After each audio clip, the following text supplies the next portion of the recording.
Hello and welcome to the Week 13 Power Hour podcast. I am your host, Scott Barrett, joined as always by the wonderful John Proctor. John, how are you doing today? Good, man.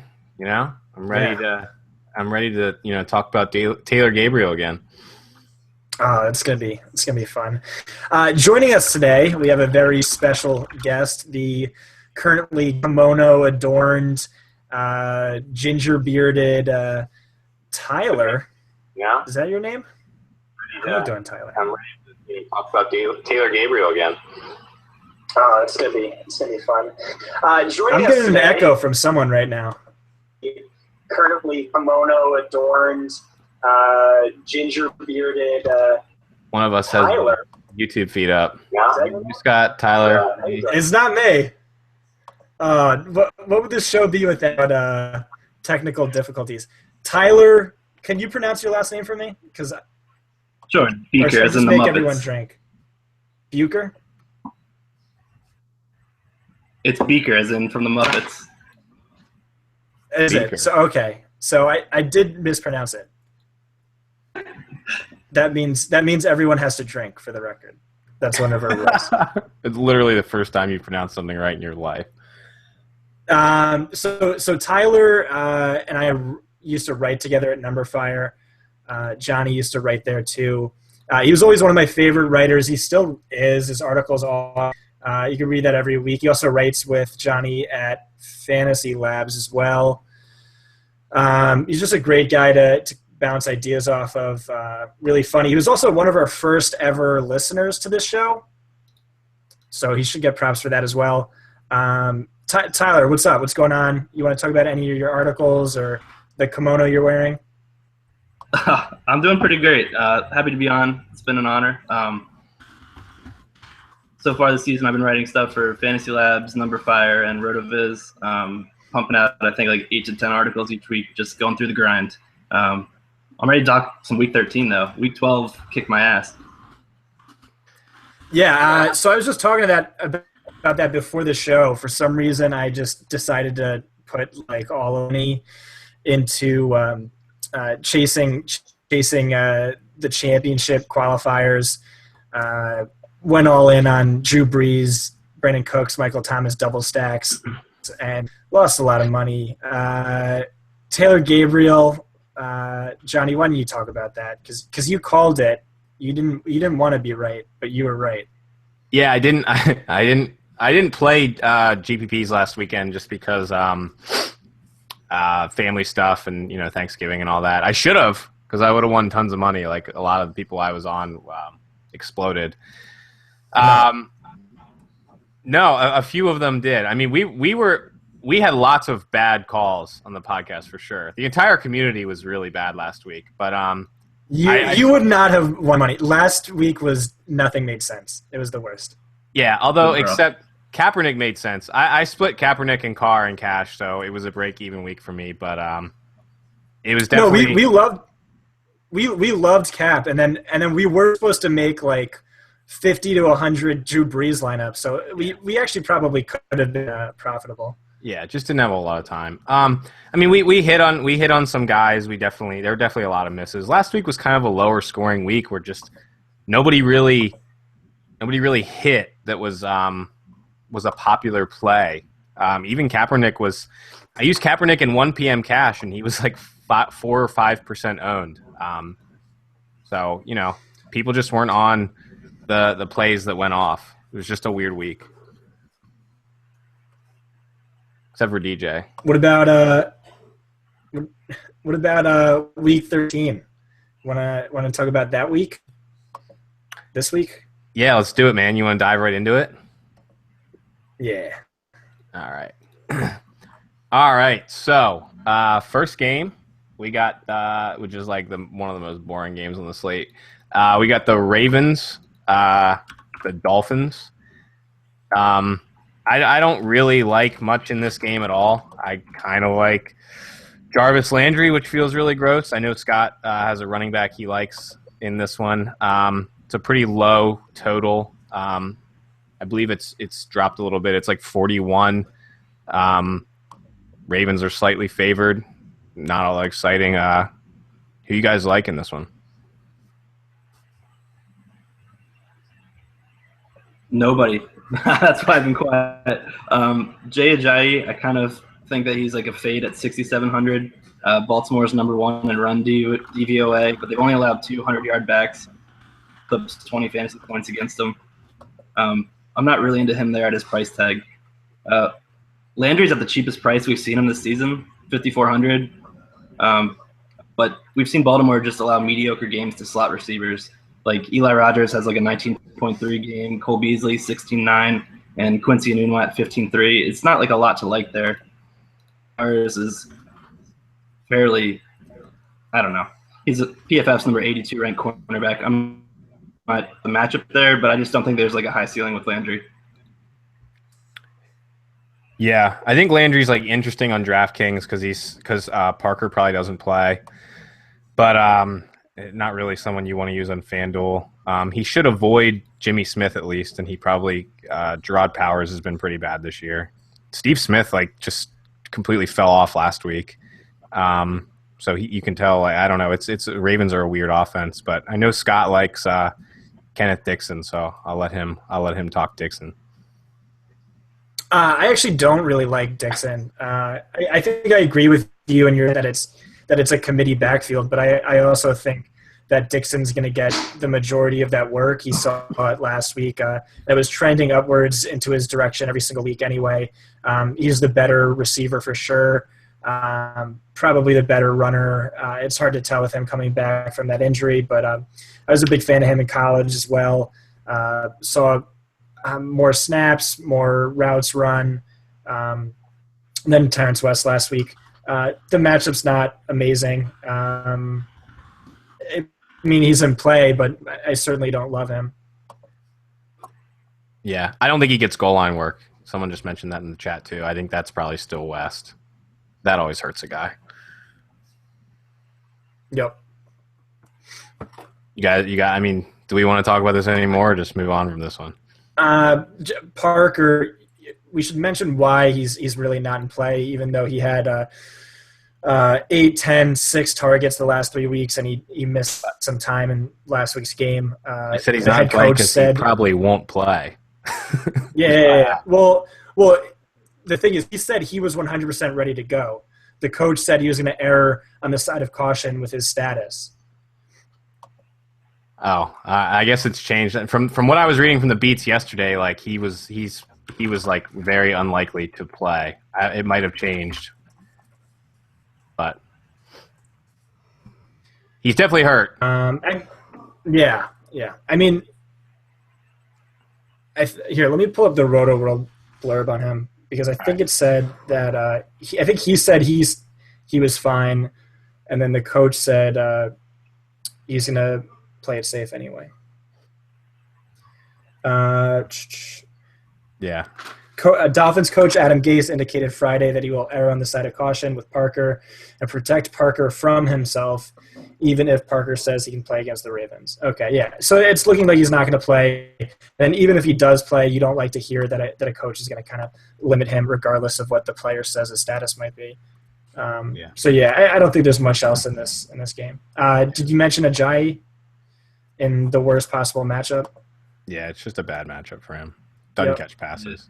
Mm-hmm. He's getting O lineman back this week, so there's maybe some merit to him being a complete GPP type of play. But even Zeke struggled against the Ravens, and their O line's better than the Dolphins, so not really somewhere I would go. All right. Next game. This one's like a tough one to kind of figure out. It was a game I really, really wanted to I know Tyler and I were talking about this earlier today too. A game I was really interested in early in the week, but now there's like some weather concerns with snow and stuff, and that's the Niners and the Bears. I was interested in pretty much the only 3 Niners you can play, which is Kaepernick, Hyde, and McDonald. But now with the snow, you guys still, Tyler, are you still liking this game, or are you concerned sort of like I am? No, I'm not really concerned at all. I think it's a great game to game stack here. They're both 2 terrible teams, but they're mostly terrible on defense. I think that this has some sneaky potential to provide some good DFS outlets at very cheap prices. Like each player in this game is someone that you can like put into a game where you're like mashing Julio or AB or and you can like go around there and like then add like a Marquise for 4,000. Like they're just great plug and play fillers, I think. Yeah. And the main concern with the main concern with weather is wind, and it looks like the wind is not going to be an issue on Sunday. The concern is possibility of snow. Scott, does snow scare you? No, not at all. I mean, the guys we were on anyway. You mentioned McDonald. He's fine. I don't know if he's my favorite cheap tight end this week. Carlos Hyde, definitely a guy I'm excited about. The snow shouldn't really mess with him too much. Kaepernick too, a lot of his production comes on the ground.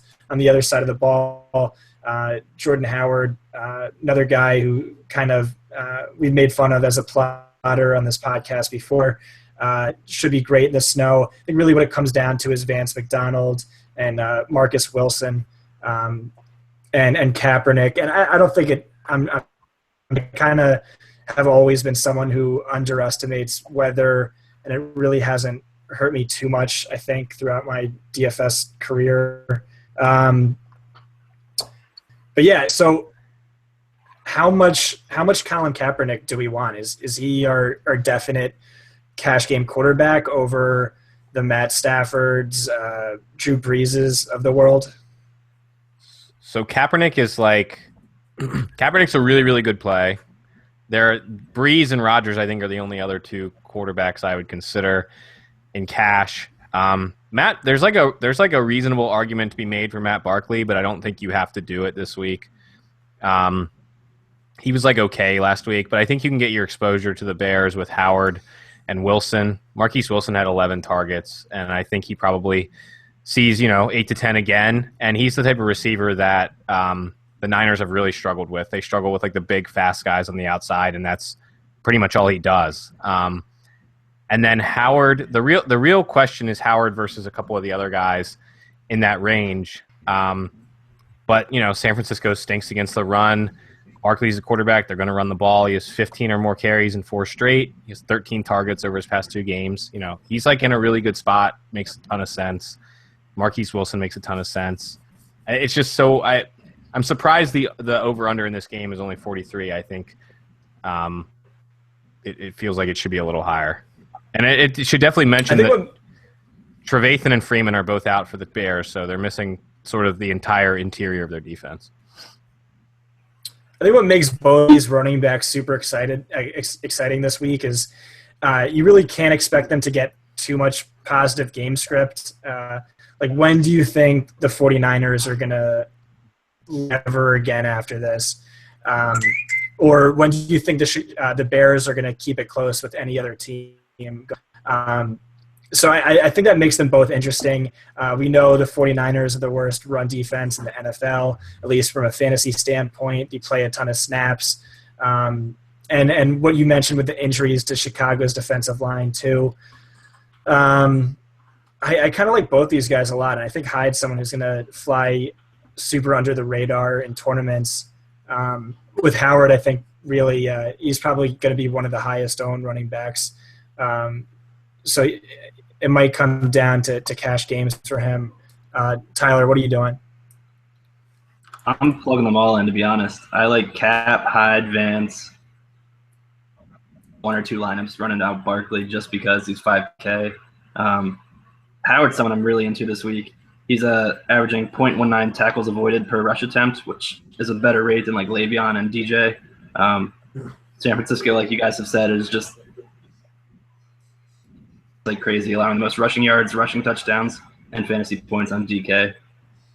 And Marquise, I think that they could be great, punt plays at wide receiver. 4,100, Wilson's 4,000. In games without Cutler this season, Marquise has 7.7 targets compared to the 2.7 targets he saw with Cutler. And San Francisco's allowing the most receiving touchdowns and 4th most fantasy points to opposing wide receivers. Probably do a likely even split of the two, just kind of divvying it up. wasn't afraid to go to Marquise either with those 11 targets. He ended up 8 for 125 and 1. And I think that they're both viable options. Yeah. I lean Marquise just because I'm like, I've always had concerns that Meredith is just not all that good. But he saw 9 targets, so they're both in play for sure. Hyde is someone who's definitely going to go underowned. I want a lot of Hyde. He was a guy who like everybody loved in the beginning of the year. He was just like really consistent, and then he got hurt, and he really struggled for a while.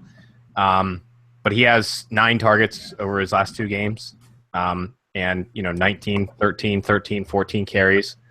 He's never had less than 13 carries this season. So I think the workload is there.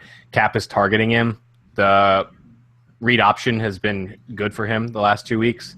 He averaged 4.5 yards per carry against New England, who's an elite rushing defense. So, I want Hyde. And I want Vance McDonald too. He's the only consistent pass catching option in this offense. And, I want a piece of it. He's so cheap, dude. He's $2,900. You don't like Vance, Scott? I just don't really like him as a talent. I also still don't entirely trust Kaepernick, and I think he spreads it around a ton. I kind of just prefer Ladarius Green, I think, at that price. I guess in cash it's different. I don't know.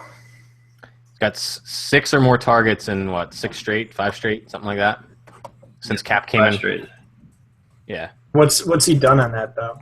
Like, he hasn't really, been amazing. He's met value. 2 touchdowns over that. Yeah. I think he's met value for 4 straight weeks. Something like that. 3 catches, 4 catches, 3 catches, 4 catches. So you pretty, I guess, what's the baseline here? 3.5 catches, 0.5 touchdowns. I don't know. I guess it makes sense. I just don't think there's much of a ceiling there. He's running against 2 backup inside linebackers. I think there's a huge ceiling. Is Patton playing? Is who playing? I couldn't hear you. Quentin Patton? I don't think it really matters. I was looking up earlier. Yeah. He practiced this week, but who knows? I mean, the thing about it is just like the Niners, like Chip Kelly gets people open, and it doesn't matter who's playing in the offense. But Vance is like, if you remember in the preseason, like Kaepernick played that one preseason game, and he was just staring down Vance McDonald. It was so funny, like it was so bad. But like that's definitely his top target, and people just don't want to play him. I don't know. I'm just going to play him in cash. Do we want to keep talking about this game? I love this game, but we should probably move on. Yes, no?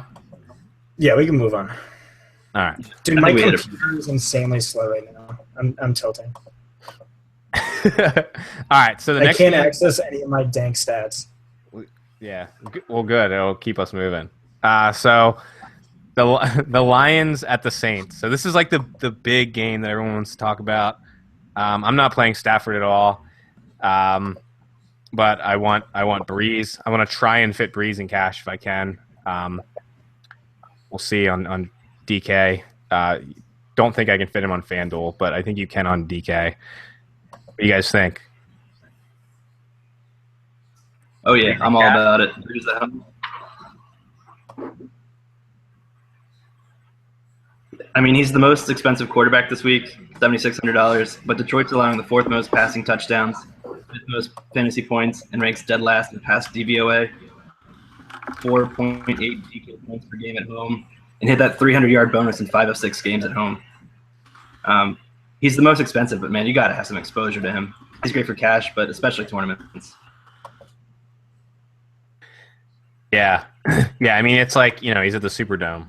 It's and the Lions are like, what are they allowing? Like a 73% completion rate, something like I think it's the highest completion rate in NFL history, right? It's something like that. It's something insane. Scott, I know we're losing you because you're tilting with your dank stats, but Breeze, do you love Breeze?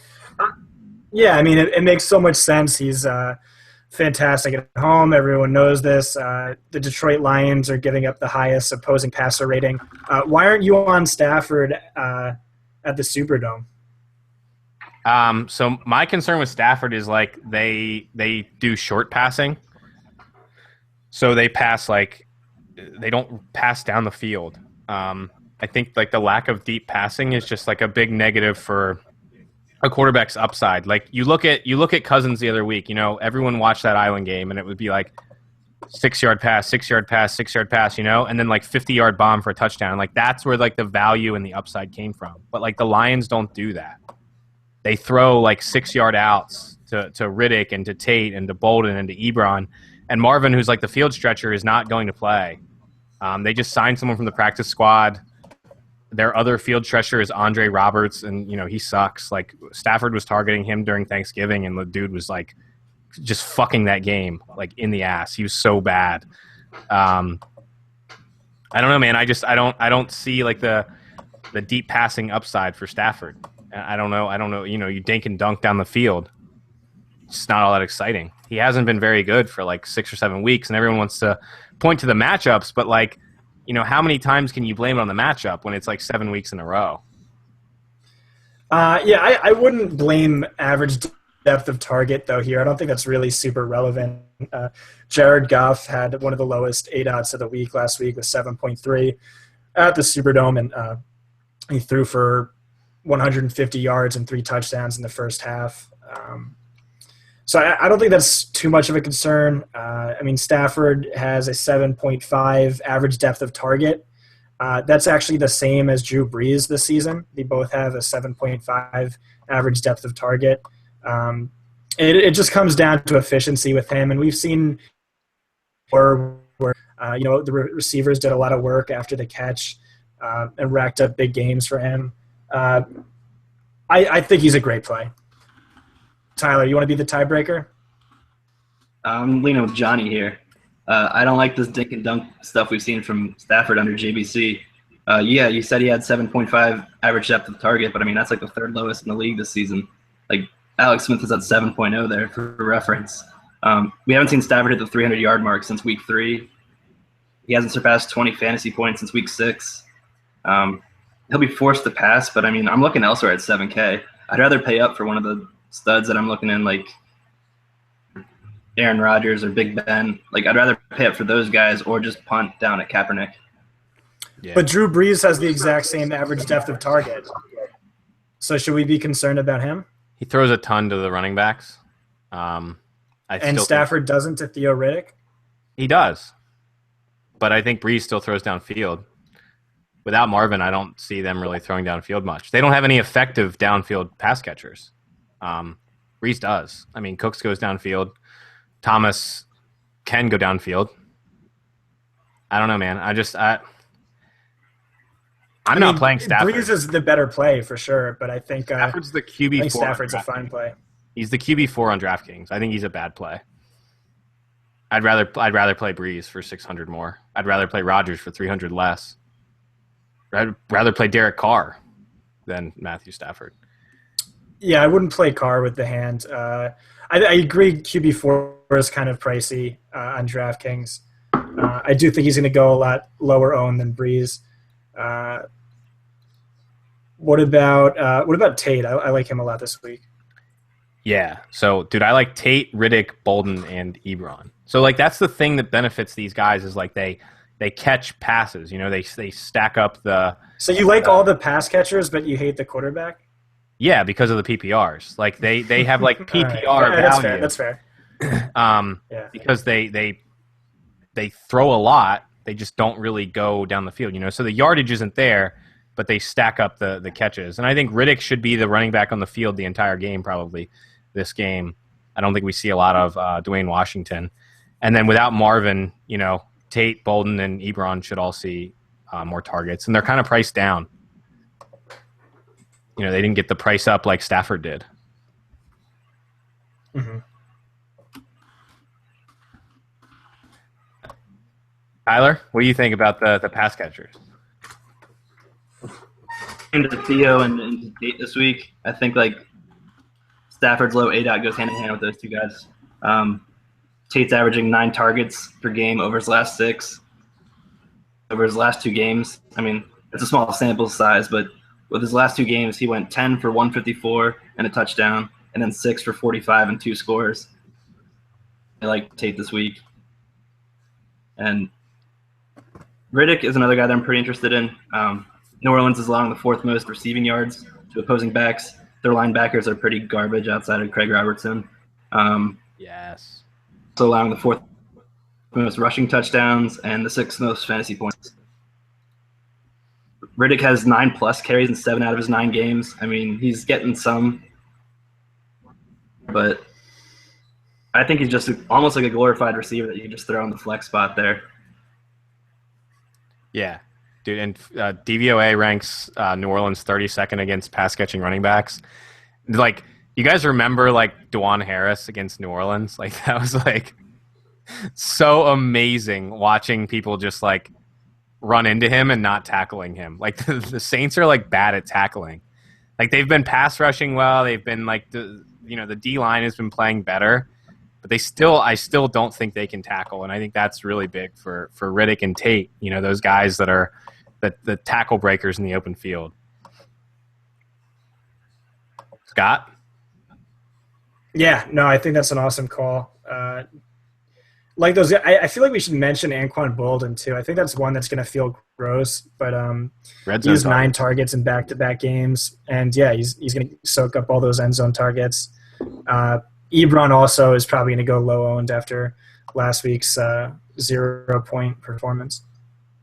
Yeah, and all right, so we really have to talk the Saints side. Yeah, I mean, Breeze, like we got that out of the way. There's a lot to talk about on the Saints side. So like, first, let's start from the grossest part and move our way up. So like Fleener versus Josh Hill. Like, what's the deal with this? And like, I don't want to play either of these guys. I'm just like out on Saints tight ends. I don't know. What do you guys think? Yeah, they're neither of them are in play for me. Tyler? I agree. Yeah, I'm both.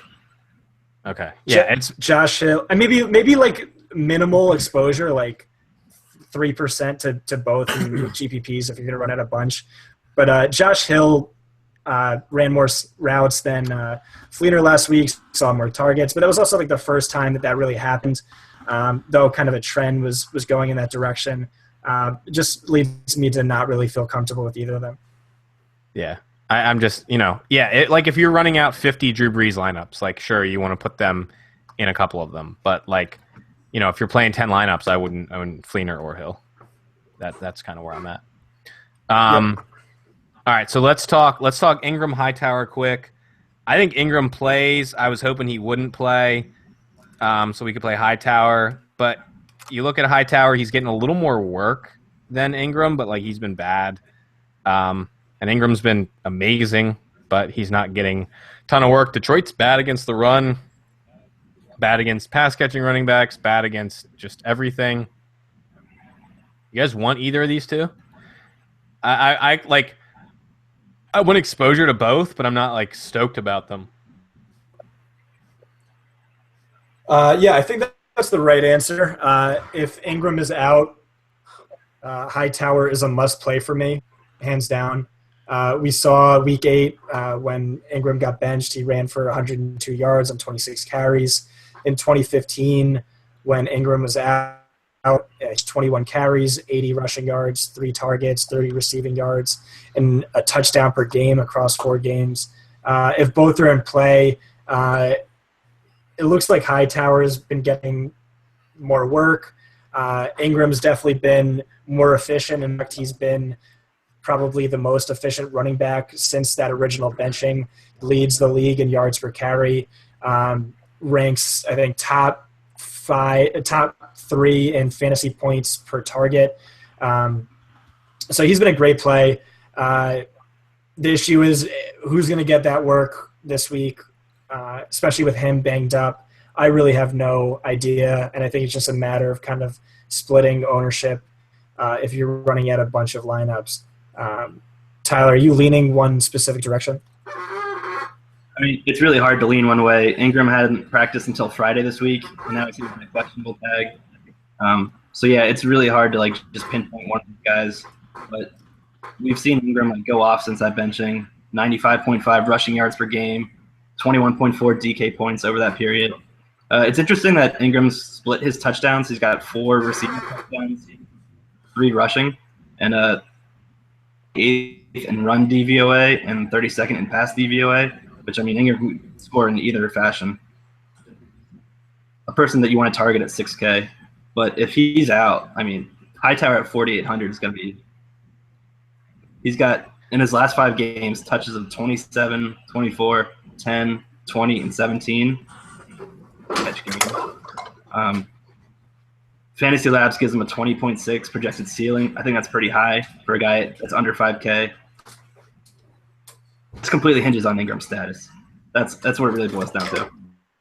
Yeah, I'm with you. And I think one thing to consider too is like if the Saints do get way ahead, like blow out the Lions, then I don't think we see a whole lot of Ingram.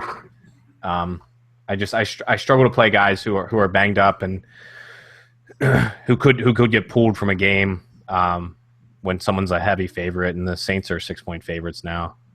And there's actually more money coming in, or more tickets at least, more bets coming in on the Lions, but the spread has moved towards the Saints. So I think I pretty much agree with that. I think the Lions. I thought it was also pretty interesting that DeAndre Levy and Tahir Whitehead were both questionable and might not play this week. That could be a big boost to both Ingram and Hightower. Yeah, Whitehead's been ruled out. I don't know about Levy. Okay. Yeah, I think this could be a spot where the Lions don't play as well as people are expecting. That's why I'm not just all that excited about Stafford and them. But yeah, I think Ingram's a little expensive for somebody who could like not play the fourth quarter, But you definitely want some exposure to both of those guys if you're playing a bunch of tournament plays. Let's talk to wide receivers. Do you guys want to load up on Cooks? Because, like, I don't. Where are you guys at? No, I'm not about that squeaky wheel narrative. That he has this quote that's closed mouths don't get fed, which sounds like a shitty tattoo that you get from, like, the New Jersey Shore. I'm not about Cooks at all. He draws Darius Slay this week, which he's PFF's 5th-ranked cornerback, and we've seen Sean Payton move Cooks all over the formation, but of the 3 wide receivers, I think he'll be my least owned. That's kind of where I'm at. Scott, what do you think? Yeah, so I think one reason to fade Brandon Cooks, and I think this is hilarious, is that on Fantasy Aces Thursday GPPs, he was the highest graded, or he was the highest owned wide receiver of any wide receiver, not just on the Saints. I think that's pretty crazy. If I had to do projections this week, who do I think would score the most points? I mean, probably still him, I guess, just based on Drew Brees' success when at home in games with an implied point total this high. But at the same time, no, that's a great point on Darius Slay. I always have that stat about Brandon Cooks against faster and slower cornerbacks. Darius Slay runs a 4.36 second 40. I think Michael Thomas has been Drew Brees' top target all season. And the guy I like the most, I think from a tournament standpoint, when you factor in ownership, is Willie Snead, who was the lowest owned of the 3. And he should see time against Quandre Diggs, who has easily been the worst slot corner this season. He's allowing a completion over 90%. No one else is above 80%. And that's on 44 targets. Ranks bottom 5 in yards per target, fantasy points allowed per snap. So he's just in a great matchup this week, and I think some people are going to forget about him with the Brandon Cooks squeaky wheel narrative and Michael Thomas going off last week. Yeah. So Snead's such an interesting case this week because like he really hasn't had much of a ceiling recently. He did have a big game against Denver, but he scored 2 touchdowns. He only had 47 receiving yards. Since week 1 when he blew up, he really hasn't done a whole lot in the yardage department. He hasn't cleared 100 yards since that game. But this is like the the big, slot matchup. Quandre Diggs is like might be the worst slot corner in the NFL. So it's definitely a matchup I really like, but I'm not sure that I'm all that concerned about the outside coverage, to say that Snead is suddenly going to get more than 7, 8, 9 targets like he's been getting recently anyway. But I like him. I like Thomas too. I think Slay matches up way better against Cooks. So even if they put Slay on Thomas, Thomas has a big size advantage over him. And I think he's if you had to bet on a Saints receiver catching a touchdown, it's Thomas every week. So I think they're all in play. I'm not going to run back to Cooks. Cooks is a guy just like I never play. I don't play these little speed guys that cost as much as he costs that don't, get red zone targets. Just not my guy. You play Amari Cooper all the time. What are you talking about? Yeah, but he's like bigger and better than Brandon Cooks. I also don't play him all the time. I played him twice. He smashed once and he did nothing the second time. But no, I just, I'll let everybody else chase the squeaky wheel with Cooks. That's where I'm at. Yeah, at his ownership, I think he's a strong fade. I'll agree there. Yeah, it's so funny that like people have overcorrected for last week. Tyler, any other thoughts on this game at the end? Someone wants to see my political party, George Washington playing beer pong shirt. Tyler, any other last thoughts on this one? We lost Tyler. Good, fuck him. All right, so anything else you can think of on this one, Scott? No, let's move to the next one. All right, so let's talk Eagles, Bengals. So the big like conversation on this one is Dorial Green Beckham a must play in cash on DraftKings at 3K now that he has seen 8 and 10 targets over the last 2 weeks? How many targets? Gross. He has 18 over the last 2 weeks. PFF probably has it different. Yeah, PFF has it at 15. I think that's kind of a big deal. I don't think that really makes that much of a difference. So he's lost 1.5. He's still, yeah. And J-Matt might not play. J-Matt's apparently like 50-50 to play this game. So yeah, I think it's tough, man. Yeah. What do you think? And Zach Ertz is an but I think if Jordan Matthews doesn't play, DGB is a must start. As gross as that feels. He's a guy that I think he's a cash play. I think he's someone you can fade in tournaments. Yeah. He's going to be really popular and like he's really bad. One of his big issues is like they run the ball and he's like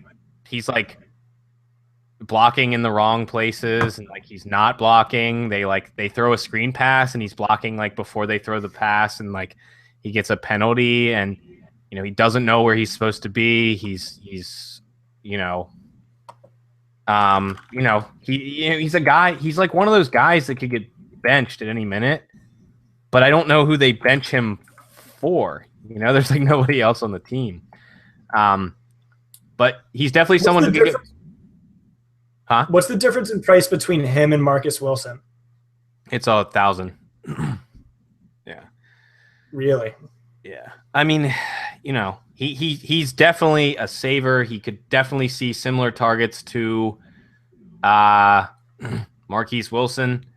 They're similar guys. They're big, they're fast, they're raw.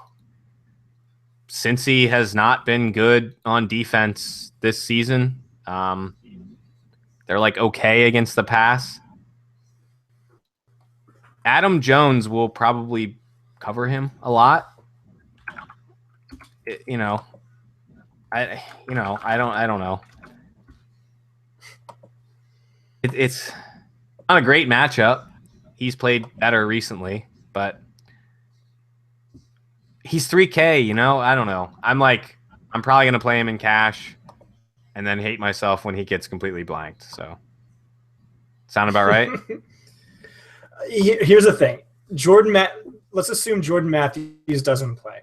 Yeah, if he's out, like, you just have to play him in cash. Who do the Eagles go to? I think Zach Ertz is a fantastic play that no one's talking about.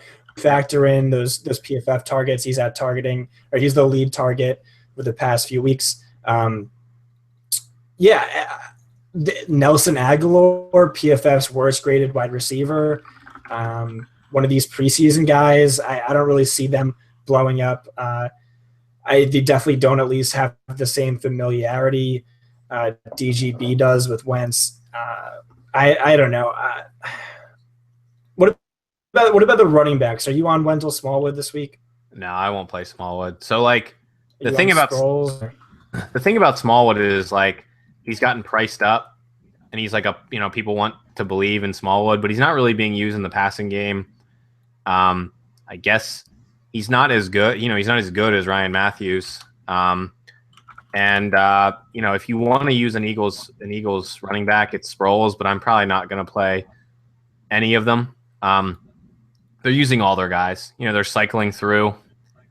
And Peterson's just like, fuck it, YOLO, put this guy in this play. And, like, that's what they do. So, no. Ertz is the GOAT, like, pivot off of Dorial Green Beckham in tournaments.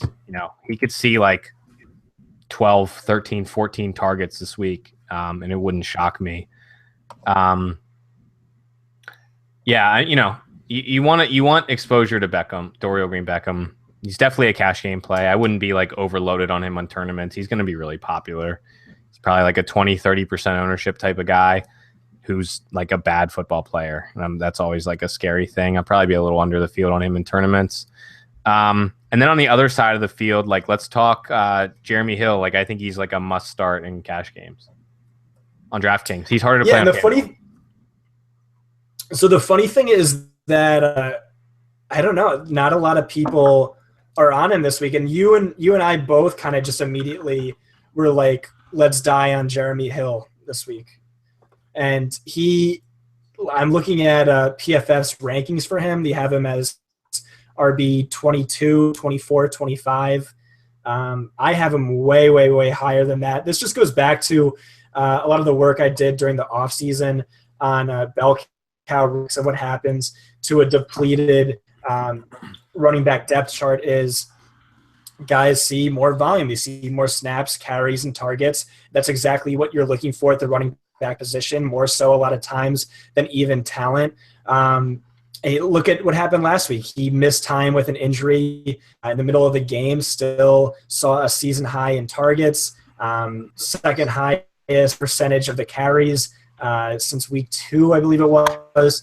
And the Eagles look tough on paper, but they really haven't faced too many opposing running backs. They're allowing the 9th most yards per carry. I like him a lot this week. Tyler, what do you think about Jeremy Hill? I'm with you there. I think he's a great value play at 42K or 4.2K. He's coming off a season high in both receptions and receiving yards in their first game without Gio. I'm probably repeating the stuff you just said. 18. Actually, I said targets. You said receptions and receiving yards, so that's awesome. All right, we covered all the bases. He's got 18 touches over his last 4 games, and they could see more against Philly. This game's not really high scoring. I figure it's just going to be back and forth, grind away the clock. And he's a great way to let you pay up at other positions. Yeah, and what's really interesting Tyler, you might need to plug in headphones. Oh. So what's really interesting on this one is that this game opened with the Bengals by were 1-point underdogs, and they've moved to be the favorites. So, and half of the tickets are on both sides. So it's like people, there's some money coming in on the Bengals. And Hill, so everyone wants to talk about like Rex Burkhead, like coming in and playing all these snaps, but like, so Hill rolled his ankle or something along those lines. Like, he got banged up, and then they were way behind. So they took Hill out and they put Burkhead in, and they were just like throwing down the field. So I don't think that's really a concern. that he came out. Like, I don't think Rex Burkhead is suddenly going to be like the Giovanni Bernard. It's just not, let's everybody needs to relax on that. I think we probably he'll see more like 60, 70, 80% of the snaps this week versus 50% last week. And then Brandon LaFell was, he led them in targets the last 2 weeks with AJ, or he led the wide receivers in targets the last 2 weeks with AJ Green out, but like he's terrible, and he's been drawing, like the wide receiver 1 coverage and hasn't done absolute shit pretty much at all this season. Tyler Boyd, though, playing in the slot, 8 and 9 targets without Green. And the Eagles have been like up and down against the slot. I know Scott wants to say they've allowed the least wide receiver points, I think, something like that, in the middle of the field slot to wide receivers. But Malcolm Jenkins has been up and down. But Tyler Eifert, where are you guys at on the pass catchers? Well, so I think you're right on LaFell. He was a guy I was super high on last week. I think without the benefit of one of the best wide receivers in football drawing coverage away from him, he's going to struggle because I just don't think he's a very talented wide receiver. Still, at the same time, I don't think we should worry too much about the Eagles secondary, which really might be one of the worst in the league. At least their starting corners are. Tyler Eifert, I feel like we don't need to talk too much about outside of the fact that me and Tyler both are absolutely in love with him as a player. So I think Tyler's also an Eagles fan, so I'll let Tyler talk about their secondary and our mutual love for Tyler Eifert. Oh man, Leotis McKelvin's either going to give me a heart attack or make me throw my shoe through my TV. He's allowing the most fantasy points per route defended and giving out touchdowns to opposing wide receivers like college health centers give out condoms. Like, LaFell's going to eat this week at 4,300. You think LaFell's going to eat? Jesus. I think LaFell's going to eat. Since he runs a pretty fast-paced tempo nice. As well, they rank 6th in plays per game. I think it could allow for some extra volume, at least for LaFell to capitalize on against a league-worst cornerback. I'm not with you on Tyler Eifert, though. I love him as a talent, but the Eagles just shut down tight ends. I don't have the DVOA in front of me, but they've just crushed opposing tight ends and haven't allowed a lot of fantasy points. Tight ends? I don't know. I thought the Eagles were good against tight ends. Maybe I might be losing my mind, but I thought they were good against tight ends. They are good. No, that's what he's saying. Yeah. Wait. Oh, okay. Yeah. The Eagles are good against tight ends, but yeah, I'm feeling Eifert. I think the Ravens are like a top 5 tight end defense, and Eifert did pretty well against them. He saw, what did he see? 11 targets, I think, last week. So I think he's still going to be the guy who's going to see the most targets on the Bengals. And I just, it's like, would you fade? Would you be scared of Gronk against the Eagles? Something like that.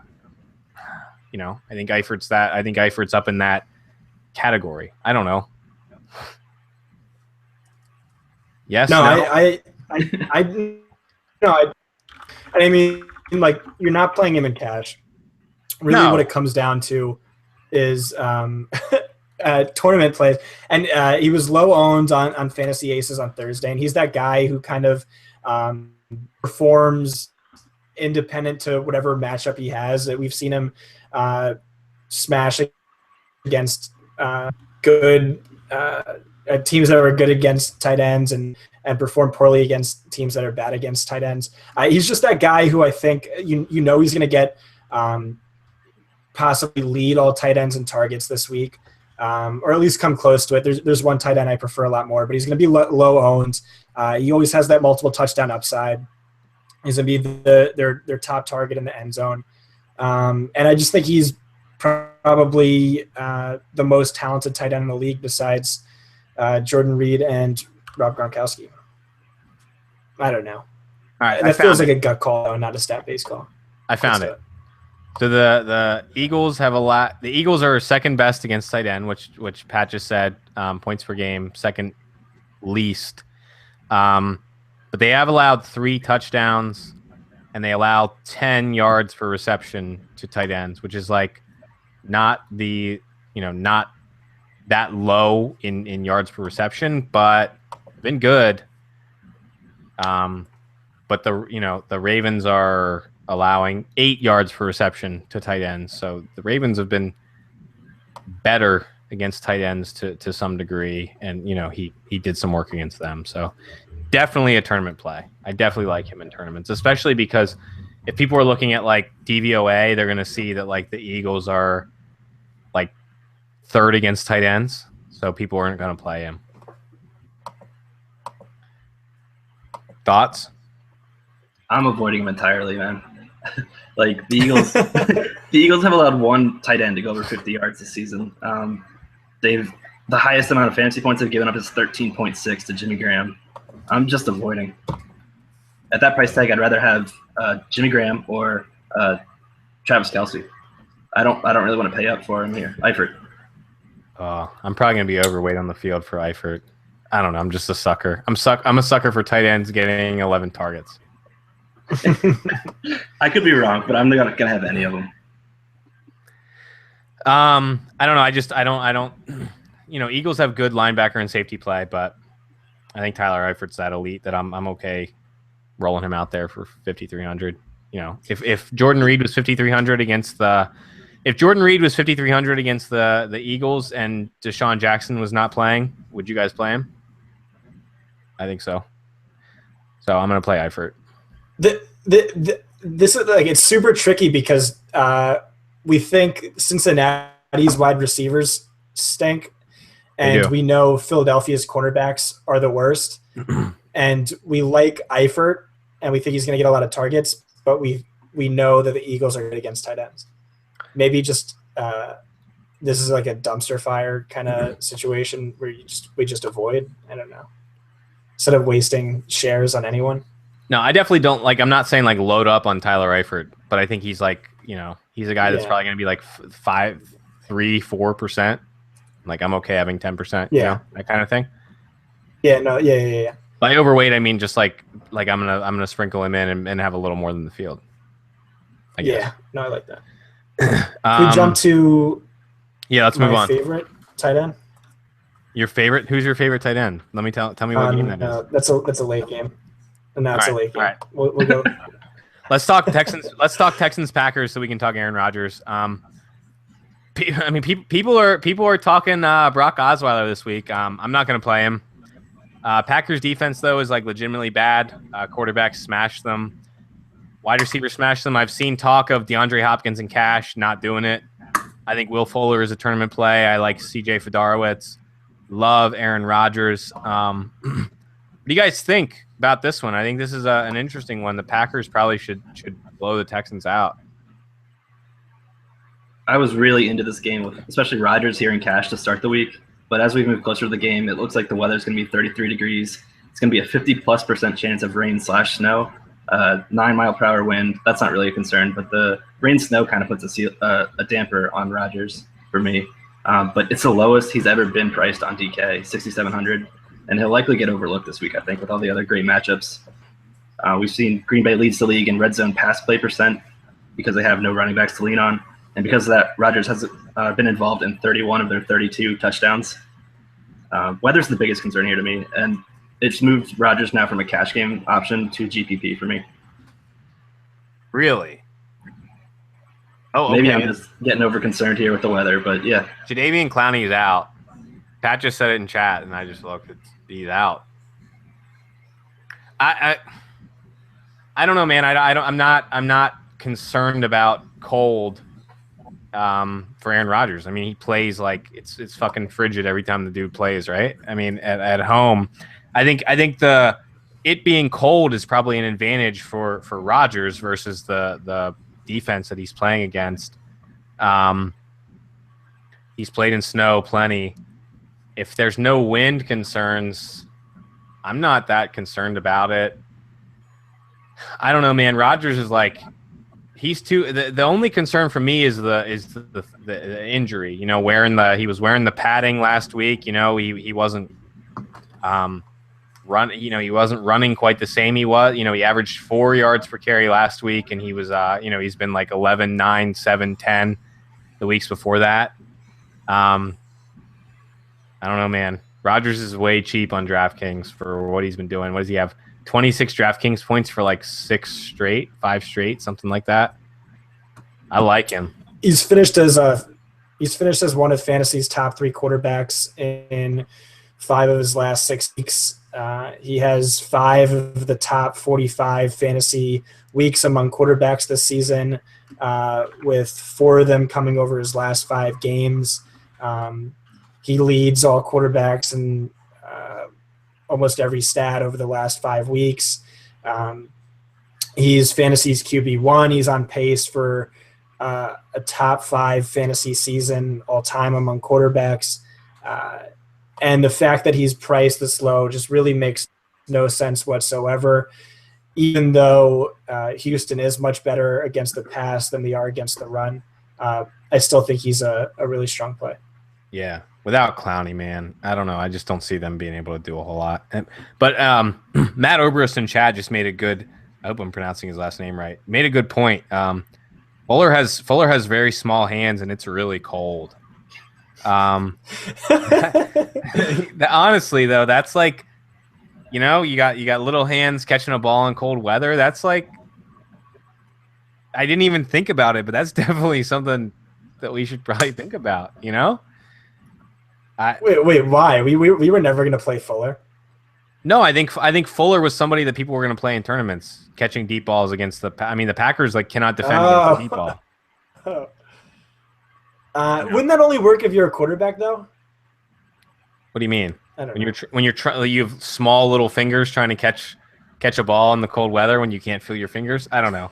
Yeah, I don't know. I'm just dude, people want to play Hopkins and Cash, man. I can't do it. Like I cannot.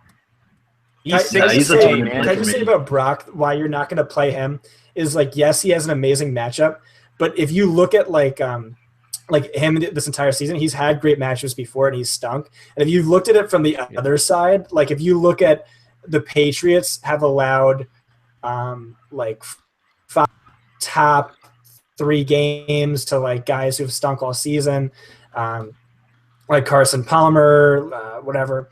But the one guy who performed below average against them, Brock Osweiler. If you look at like the worst pass defenses, everyone beat up on them, and then there's Brock Osweiler with his shitty like little 11.5 fantasy points. He's just absolutely not in play. I don't trust Hopkins. I don't trust Fuller. I don't trust anyone on that team. Maybe Lamar Miller, but other than that, no. No, I don't want any Texans, man. I'm out on Texans. Maybe Fuller. Like if I had 100 lineups, I'd put Fuller in what, like 2, 1. That's it. No, I like Rodgers. Starks is a topic of conversation this week. You know, he had a big workload last week, but before that he didn't. He had 17 carries, something like that, but he had 9 and 7 the weeks before. He has been getting targets, 5, 6, and 4 and 6 the last 4 weeks, but he's really not he's not getting goal line work. He's getting work from goal line work is going to Ripkowski. I don't know. I'm not going to play Starks ever. You guys have any interest in Starks? If not, I'm forced to play him in a season long, and I hate it. I'm not playing him in DFS. Yeah, you can play. You can definitely play Starks. I think Silva on the Swolecast said something like if you're in a 16-team league and Starks is your RB2 or something. I don't know. Yeah, that sounds about right. No, I think we need to talk Jordy versus Devontae Adams. Everybody wants to play Devontae Adams, but like Jordy has been like legit the wide receiver 1. He has 12 targets against the Eagles. He had 5 against Washington, but he spent most of his time against Josh Norman. So it makes sense that he didn't see a ton of volume. He had 18 targets against Tennessee. He had 13 targets against Indy and 9 against Atlanta. He's been the guy, you know. Devontae Adams is still the wide receiver 2, you know, on that team. Adams hasn't had 10 targets since Atlanta in week 8. I like Adams, but I prefer Jordy if people are going to be on Adams instead. What do you guys think? I agree. Yeah, I agree with that call. Jordy. Ahead, Adams is going to draw AJ Bouye on over 50% of his routes. He's PFF's 5th highest graded cornerback. Opposing passers are averaging a passer rating when targeting him, which ranks 12th best. He's allowing the 6th fewest fantasy points per target. Jordy Nelson still has kind of a somewhat difficult matchup. And Randall Cobb has the most attractive matchup against Kareem Jackson, their slot cornerback, who's allowing the 11th most fantasy points per snap. But I think he's actually kind of interesting too, that I've heard literally no one talk about this week. You mean, wait, you said Cobb? Yeah.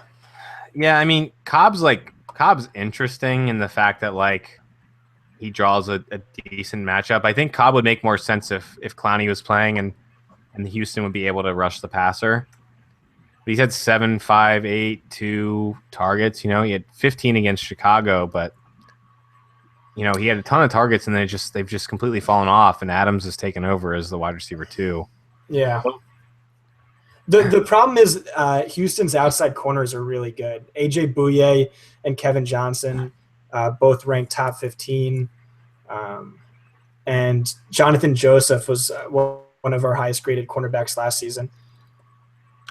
Or did I just say? Did I just mix that up? I'm confused now. I thought Joseph and Boye played on the outside, and Kareem Jackson's on the slot. Yeah, that's right. Is Kevin Johnson? Kevin Johnson isn't he hurt or something? I don't know. I'm confused. Yeah, no, he's been out since week 6. I told you, man. All right. No, I mean the Kareem Jackson's he was a guy I targeted last year. He's not good, but he's definitely not good. So they all have Jordy and Cobb both have good matchups. I think Adams is a good tournament fade from my perspective, but I think he's still an okay play. I think he still sees some work against Joseph, and Rodgers likes him in the red zone. That's the biggest thing is Rodgers is targeting Adams in the red zone a lot the last 2 or 3 weeks. You've seen him looking to him a lot. So, but Jordy's also had a lot of success in the red zone, though. He leads all wide receivers in targets, reception, and touchdowns inside the red zone. I think he's the guy I'm looking for at 7K. This isn't actionable, but all of Jordy Nelson's touchdowns have come in the first half this season. All 9. Yeah, that's a thing. That's the concern. So here's the concern for this game, to be a Debbie Downer. If they get up, Houston is not able to put points on the board, and Rodgers has the injury, why would they keep passing? You know what I mean? I don't know. But they don't run the ball very well. But Houston's been worse against the run, I think, than the pass. But I mean, we know what the Packers offense is. I don't think they really just completely stop throwing because of the injury. I think that's a little overblown, but there's definitely a little bit of concern for that. Yes, no. I know Tyler was on that concern a little bit. I'm sorry, say it again. I know you were concerned a little bit with the injury and the weather with Rodgers for his ceiling. I mean, I still think he has a ceiling. He went through his game logs of those stats he's putting up. I think he's phenomenal. I'm just less sure in cash, and I think I'd rather go to Breeze in the Dome. Yeah. I think there are cash game concerns for Rodgers. With the weather, with the injury, with the matchup against just a team that can't put points on the board, I would agree with that. I think Packers D is a little interesting in tournaments. They're not good, though, so they're not someone you want to play in cash games. Yeah, they're not good, but Osweiler's worse. I mean, I think they're still available at 2,900. And like Pat was just saying in chat, Packers have been really slow this year. So they're not an up tempo team like we saw for that like 2 or 3 week period where they were just like, running 5 wide. They're not doing that anymore. So definitely some concerns, but I think Rodgers still a really good play. I think Jordy's a great tournament play. Great tournament play as a pivot off of Devontae Adams, who I think will be really popular this week. And I'm not stoked about him. You guys with me? Is that where we're at? Moving on? 100%. All right. So let's talk Chiefs, Falcons. I know the biggest conversation piece is Tyreek Hill. I'm completely out on Spencer Ware this week. I like Hill. I like Kelsey. I think Julio Jones is my top wide receiver for raw projections this week. This is a good one, man. I think this game shoots out for sure as much as Alex Smith can shoot out. Like this one a lot. What do you guys think? You think it's a shootout? Yes, I think it shoots out. I don't know if it shoots out, but I do agree with you on Julio. This is really a dream matchup for him. It's not going to get better this season, probably. Should only see Marcus Peters on 25% of his routes, if that, and the rest of the time against 2 of the worst cornerbacks in the league that have just been getting destroyed this season. Philip Gaines gave up over 200 yards in his last game. Their other cornerback, whatever his name is, gave up over 100, I think, in his last game. Steven Nelson. Steven Nelson. He's so bad. And he's gonna spend 75% of his routes against those 2 guys who are really, really terrible. There was some comments about, well, they're of course going to bring in the top to stop them, but that really hasn't stopped any of the other wide receiver ones that have just trucked the Kansas City secondary this season. Outside of that, I think Tyreek Hill is probably a must play again this week. I was looking forward to him having high ownership and doing very little with Jeremy Maclin out, but I don't see how you can fade him when he's had 28 targets and 3 carries the last 3 weeks of Maclin out. I think he's a fantastic play. Although his fantasy points per touch, fantasy points per snap numbers are probably due to regress. He's still a great play. Outside of that, who are you on?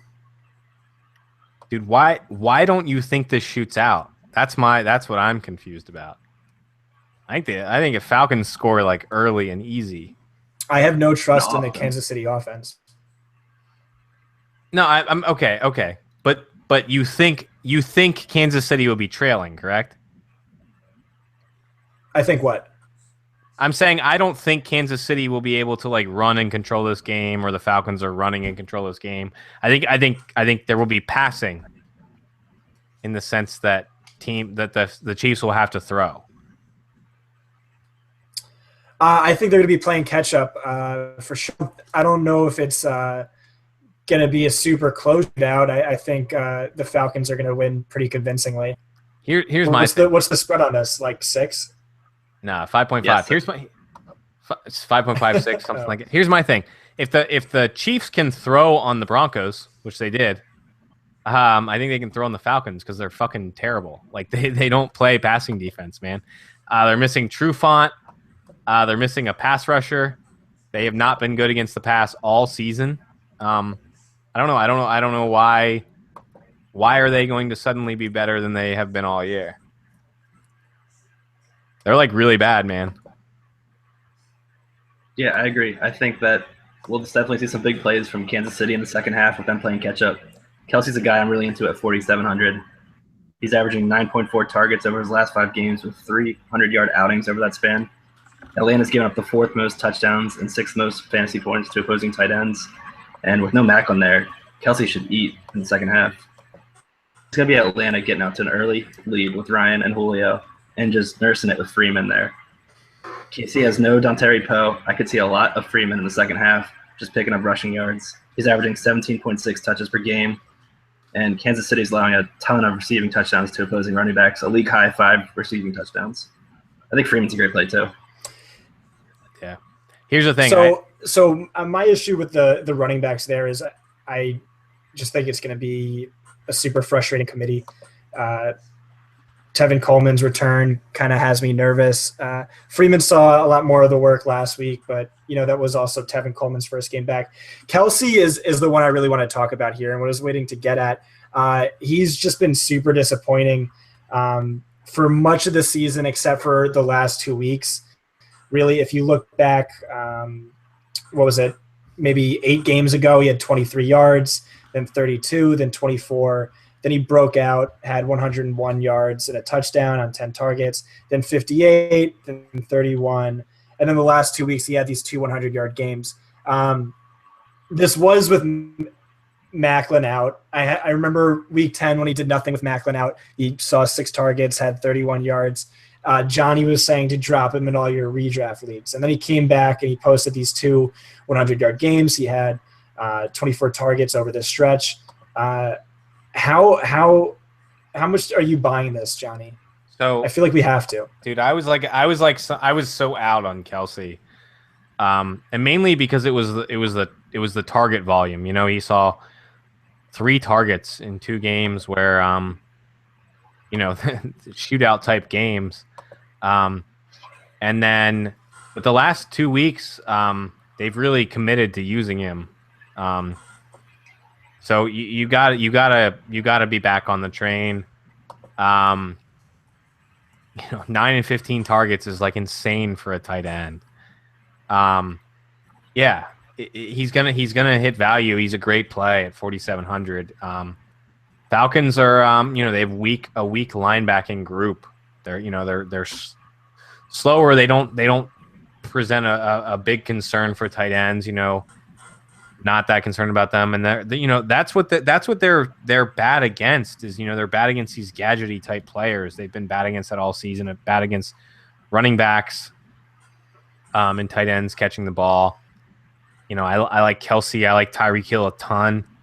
I don't think it shoots out in the sense that like this game like goes over the 50 under, but I think it shoots out in the sense that I think there's more pass attempts than rushing attempts. I don't think this is a game where we're going to see people running the ball to control the clock. That's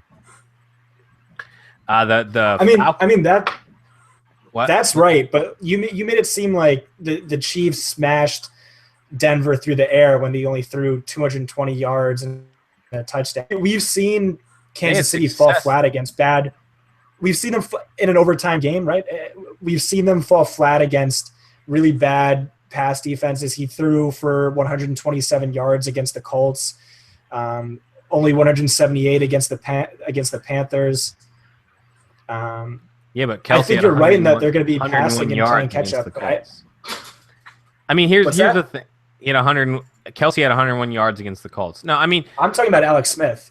No, I'm not stoked. I'm not telling you to play Alex Smith in cash games or something, But I think he's going to have to throw the ball. And I think Tyreek Hill and Kelsey are the guys you want to target.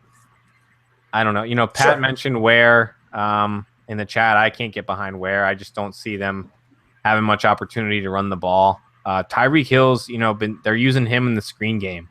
I think that hurts Ware. I don't think he's going to get the screen game work. I think it goes to Tyreek Hill. I think he's the better screen game player for sure. He's playing like that Percy Harvin role, and that's crazy valuable. When Percy was having that role, it was like nuts, dude, in Minnesota, and that's what Hill is doing. I'm using Hill. I like Hill. I like Kelsey. They're priced down in a matchup where Atlanta's going to give up yards. Atlanta's going to be ahead. Dude, I like them, man. I don't know. I can't get away from those guys. I'm not going to play Alex Smith, but there is an argument for playing Alex Smith. I don't think that's like completely out of the question. Claiborne's out, Trufont's out. Atlanta sucks, man. They're going to score on them. I don't know. I'm okay with Kelsey. I'm okay with Hill. Any other thoughts on this on the Chiefs side, or can we talk Falcons? I mean, I think there's a case to be made for Ware. If they're behind in the second half, Atlanta will be playing off defense. There will be lanes for Ware to run through. It could be a potential get-well game for Ware after going four straight games of less than 12 points for Spencer Ware.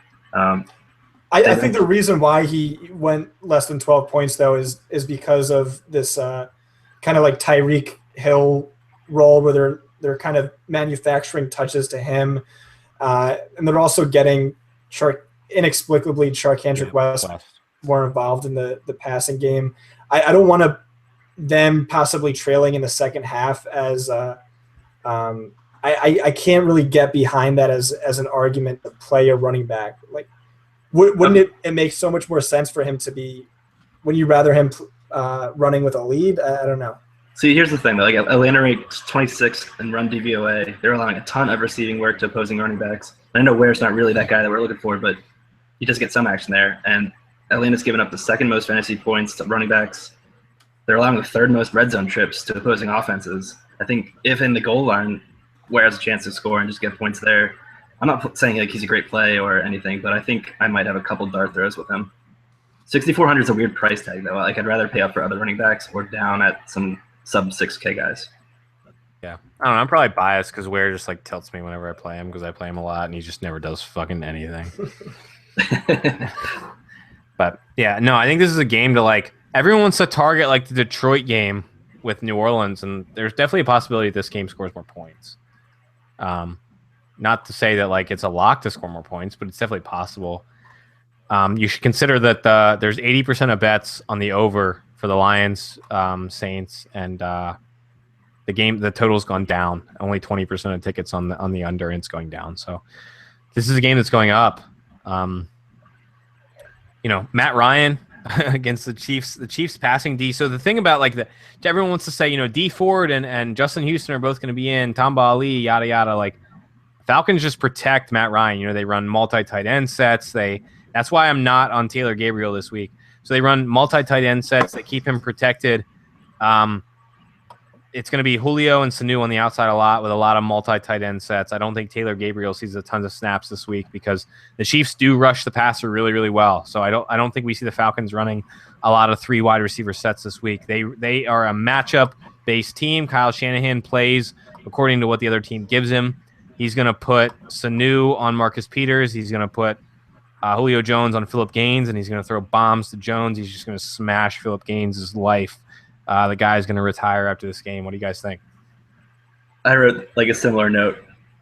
Phillip Gaines will probably name his firstborn Julio out of respect after the thrashing he's going to receive.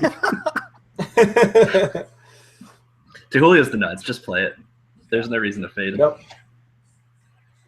Yep. Yeah. I mean, like, Julio already runs the majority of his routes on Phillip Gaines' side, but, like, Shanahan also just, like, moves Julio to where he thinks he's going to be the most successful. And the Chiefs are not going to move Peters over there. They have not done it all season. I don't know why this is a topic of conversation. It's not going to happen. Julio's going to smash. And, so I'm not going to play Sanu. I'm not going to play Gabriel. I'm just going to play Julio. I'm not going to play Austin Hooper against Chiefs tight end defense. Scott, you got any other thoughts? So we both agree Julio's our top wide receiver, and it's not even close. I just want to reaffirm that that's the same case for me in cash as well.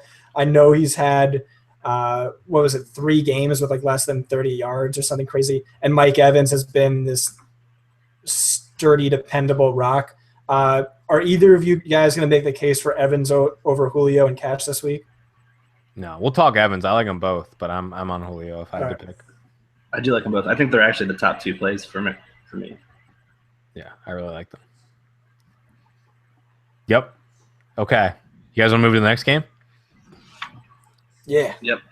Yeah, like, dude, Julio has like a 50, 60. Like, Julio has a ceiling that he's never had before. I mean, like, Phillip Gaines, man, he's like so bad at football. He's just not good. Anyways, okay, so let's move on before I make crazy statements. Broncos. Let me just say one thing. Okay. Because I want to get crazy with it. Last week, Phillip Gaines gave over gave up over 200 yards in coverage to Denver. That's only been done 5 times in the PFF era in regular season games. The last time that was done was by Ben Wickery in week 3 or whatever against the Falcons, and over 190 of those yards went to Julio Jones. Ben Wickery has since not played a single snap in the NFL. So when you said to that point, like, he's just going to retire after Julio Jones is done, like, I think that's a legitimate thing that might happen. Yeah, dude, this is bad. Bad spot. Poor Phillip Gaines. I was watching the Broncos game with my girlfriend the other week, and I was like, whoever is matched up against this dude over here on the other side, like, he's just getting smashed every play. And then he was like telling me how bad she felt for Phillip Gaines. She's like, he looks like a nice person, but like he sucks, you know? like she doesn't even know football, but like she knows that Phillip Gaines can't cover anyone. That's how bad it is. Yeah, okay, so let's talk Broncos, Jags. I'm on the 2 defenses. I'm gonna jam in Denard Robinson if T.J. Yeldon's ruled out. I think Denard Robinson's still like a tournament play, even if Yeldon's not ruled out. I liked Yeldon to start the week. You know, people weren't talking about him, but according to the beats, according to everything I'm reading, Yeldon is like sort of like an active type player this weekend. He's not going to see a full complement of snaps, so I'm off Yeldon now. Denard Robinson's like interesting play if both are active. He's a great play if Yeldon's out. But Jags D, Broncos D for sure. I don't want anyone else in this game. What do you guys think? Yeah, I agree. This is the lowest game of the week. 39.5 game total. It's went down 2.5 points since its opening. I'm not really into anything except the defenses here. Yeah, dude, it's down to 39 now. 39 now? Oh, wow. I just looked at it like 2 hours ago. Yeah. It's dropping by the second. I could see a case for Booker at 5,100. He's got 24 carries the last 2 games, 72.3% of snaps the last 4 games. Jags are bottom 10 in run DVOA and allow the 9th most rushing touchdowns. I'm not super into the play, but I do get it if someone wants to play Booker. Dude, Booker sucks. The dude is like bad at football, man. 24 carries in back-to-back games against like middling or bad run defenses. The dude has like 3.3 yards per carry over that span. Just no, man. He's like he's just like not good. He's like he runs forward and then like he hits the pile and then he just like falls. I'm just not playing. I'm gonna play Carlos Hyde or Doug Martin over him. I'll let anybody else who wants to chase like I love volume. I'm a guy that loves volume, but like I'm not chasing Booker's volume. Dude just sucks. He's like so cheap too, but just no. Scott, you want Booker?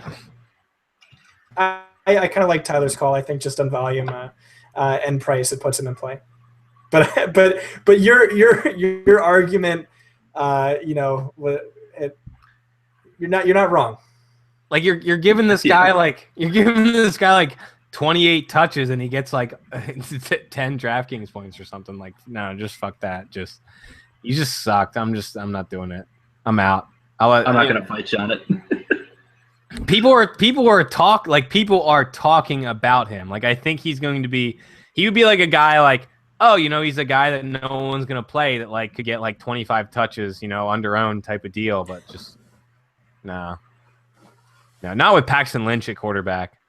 I think Pat just said I think Jags win. Yeah, I think the Jags win this game. I think the Paxton Lynch sucks. Devontae Booker sucks.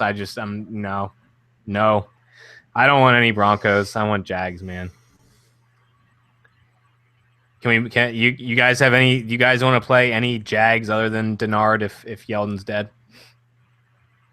None, just the defense. Yeah, dude, Jags D, legitimate cash game play on both sides. Paxton Lynch took what? He take 5 or 6 sacks in his only start. He will get sacked. He's like really bad. So no, don't play Paxton Lynch. I still don't know. Someone just asked. No, I don't know that.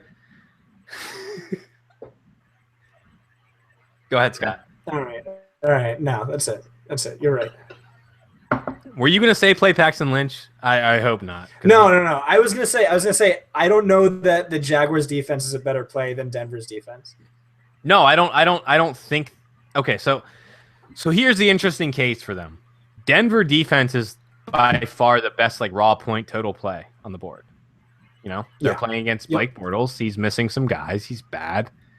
But the Jags are like 1,300 cheaper on DK. I think they might be minimum price on FanDuel. And I think the odds that either of these two quarterbacks causes a fumble six or a pick six are close. You know, I mean, I think they're close. So I think that's where we're at. You guys disagree? I don't know. Play them both. Pick one. If your lineup allows you to play the Broncos, play the Broncos. If your lineup allows you to play the Jags, play the Jags. You know, that's kind of where I'm at. Any other thoughts? No, we've talked far too long about defense as it is. Yeah. Okay. Rams, Patriots. So this is an interesting one.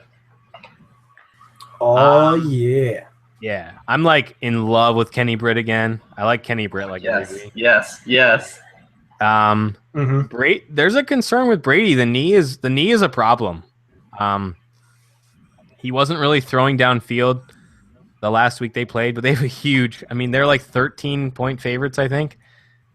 So you know, LeGarrette Blount would normally be in play, but Dion Lewis and James White are both involved. They're going. You know, they're playing a lot. I'm not going to play Brady. I think he's a good tournament pivot off of Breeze. You know, he could outscore Breeze, but I'm just not really all that excited about him. I like Britt. Britt's my guy, though. Where you guys at? Yeah, I was like envisioning this moment where you were like, well, what about Kenny Britt? And then I'd be like, oh, here Johnny goes again, talking about Kenny Britt every single week. And I fucking love it. Yeah, I think he's an amazing play. I'm all over that. Tyler, you are too, so why don't you take it away? 6+ targets last 6 games with 4 touchdowns over that span. He's got 17 targets in Goff's 2 starts. They're going to be massive underdogs and be forced to pass. They'll probably be down by halftime and just throw the entire second half. Malcolm Butler, PFF's number 4 ranked cornerback, will likely shadow him. So I don't know how much exposure I'll have to Britt, but I'll definitely have some action there. So the weird thing – yeah, take it, Johnny. Malcolm Butler's not good. So, like, PFF, for whatever reason, PFF is like, they think the Patriots defense is like okay. Pat left the chat because he knew I was gonna like go in on the Patriots passing defense. They are not a good passing defense. They have a really. Here's the thing: is like PFF is saying yes, Malcolm Butler and Logan Ryan have been good in coverage, but the Patriots have not been able to rush the passer. They're like one of the bottom 5 pass rush this year. So like I don't care how good you are at like in coverage for like however many seconds. When the team can't run the passer, like you can't cover for forever. So their Football Outsider says the New England is the 3rd worst in adjusted sack rate. They do not rush the passer at all. Kenny Britt is the wide receiver 1. Patriots are bad against the wide receiver 1. Every week people are like, oh, the Patriots are going to take away the wide receiver 1, and they don't, and then the wide receiver 1 smashes them. They're going to do it. It's going to happen again. Wide receiver 1's going to smash them. It's going to be Kenny Britt. I think he's like, 8 for 80, and then if he scores a touchdown, he smashes. It's like I'm just going to play him. I don't care. I didn't play Brandon Marshall last week because I thought he was done. Like, Brandon Marshall's like dead. The dude is like 5 feet in the grave, and like he came out and posted like a big game against the Patriots. So Kenny Britt's like a million years younger than him, playing better than Brandon Marshall this year. Like, I will fight anyone that says Brandon Marshall is playing better than Kenny Britt this year. I'm going to play him. I don't care. He's 5,000 against the bottom 3 passing defense in the league. Whatever. Do it. Just play I him. love this Britt passion. So here's what I wanted to say about so PFF, really loves Malcolm Butler this season. I agree with Johnny just in terms of raw he is not someone I'm scared of at all. Malcolm Butler is giving up the 5th most receiving yards this season, and Logan 10th most. So they've just been like it's weird because some weeks one of them will shut a guy down inexplicably, and then the next week they'll give up 130 yards to a guy. It could be that they're playing well and they're not getting a lot of help. I'm not really sure what's going on, but neither of these guys are worrisome to me at all. I think Jared Goff is probably – I think it's safe to say at this point he's an improvement over Case Keenum. Just Keenum was terrible and atrocious. Also, we have Tavon Austin doubtful, and we even saw more targets going Britt's way anyway. Under Jared Goff, he owns 27% of the target market share. Under Keenum, it was only 20%. He was 1% owned on Thursday. I don't think a lot of people are going to be on him. Love him. Dude, here's the thing. Garrett Goff was like not targeting Austin, which immediately means he's like a better quarterback than Case Keenum. Like, he's just like not targeting like his bad wide receiver. No, so dude, New England is like they cannot rush the passer. Like they are like a bad pass rush. So, the Saints have a better pass rush than the Patriots, and Goff like did things against them, And people were like, play the Patriots defense. I'm like, no, don't ever play the Patriots defense because they're bad. Like there's legitimate talk on Twitter that the Patriots defense is a better play than the Broncos defense. It's just stupid. Just stupid. I'm not playing the Patriots defense. They've one game over 10 points this season. Not happening. Someone said Siege on Rotogrinders said that they shut down Cody Kessler, which is true, but he scored a touchdown on the first drive and then he got hurt. So, of course, he didn't do anything else after that because he was injured. What, did Kevin Hogan run for 100 yards against them? Like, whatever, man. I'm not scared of the Patriots defense at all. This is stupid. I don't understand why. I'm like mad that people think the Patriots defense are good. I'm like legitimately mad about it. You can't run against them. You can just throw against them, whatever. Anyways, so Lance Kendricks too. Let's talk about him. No. With Tavon Austin out, Lance Kendricks is definitely in play. He should see maybe a target or two more without Austin. Other than that 2-target game against the Jets where like we were all on him and he failed. He's had 7 or more targets in like 6 or 7 games straight. I think you can play Kendricks. He's a nice pivot off of Vance McDonald in tournaments. He's a good play. The Patriots have not been good against any pass catchers on any part of the field. They traded away their best tight end pass defender. So, I'll play Kendricks. I'll play Kenny Britt. I'm good for it. Anything else? Kendricks is definitely not in play whatsoever for me. Just want to put that out on the record. I think Goff is even I wouldn't mind having like a few shares of him. Johnny is just dead right when it comes to this the Patriots against the pass. We've mentioned at Fantasy Process, this guy Sean Fichetti, who puts out fantasy points above expectation by position. Me and at Beerswater do the same thing for DraftKings fantasy points, and the Patriots are giving up the most fantasy points against over expectation on both two opposing quarterbacks. They haven't faced a single quarterback one this season. Andy Dalton, Russell Wilson, Ryan Tannehill, Ryan Fitzpatrick all had one of their 2 best fantasy games against them. He put up 3 touchdowns against the Saints. He's the only quarterback to do that this season. I think it's like a gross play, but he could go low owned, and that could be where you get your Britt Kendricks double stack. But really, more than anything, I just want a lot of Kenny Britt shares. Yeah. Anything to add, Tyler? No, this is the lowest game of the week. I mean, I'm not trying to go hard on this. Just a few Brit dart throws. That's it. I mean, that's it. I want to be. Voice of I want to reason. be heavily overloaded on Kenny Britt. I don't fuck all of you, dude. I don't get the negatives. I don't get the negatives. You know. Oh. Anyways, why are you not a big fan of Kenny Britt, Tyler? Oh God, dude, I'm a huge fan of Kenny Britt. Huge fan. I started off by saying he's a guy I was interested. He's the only guy I wrote down for this game was Kenny Britt. All right. Fair enough. Okay. All right. I was gonna fight you on air. Anyways, no.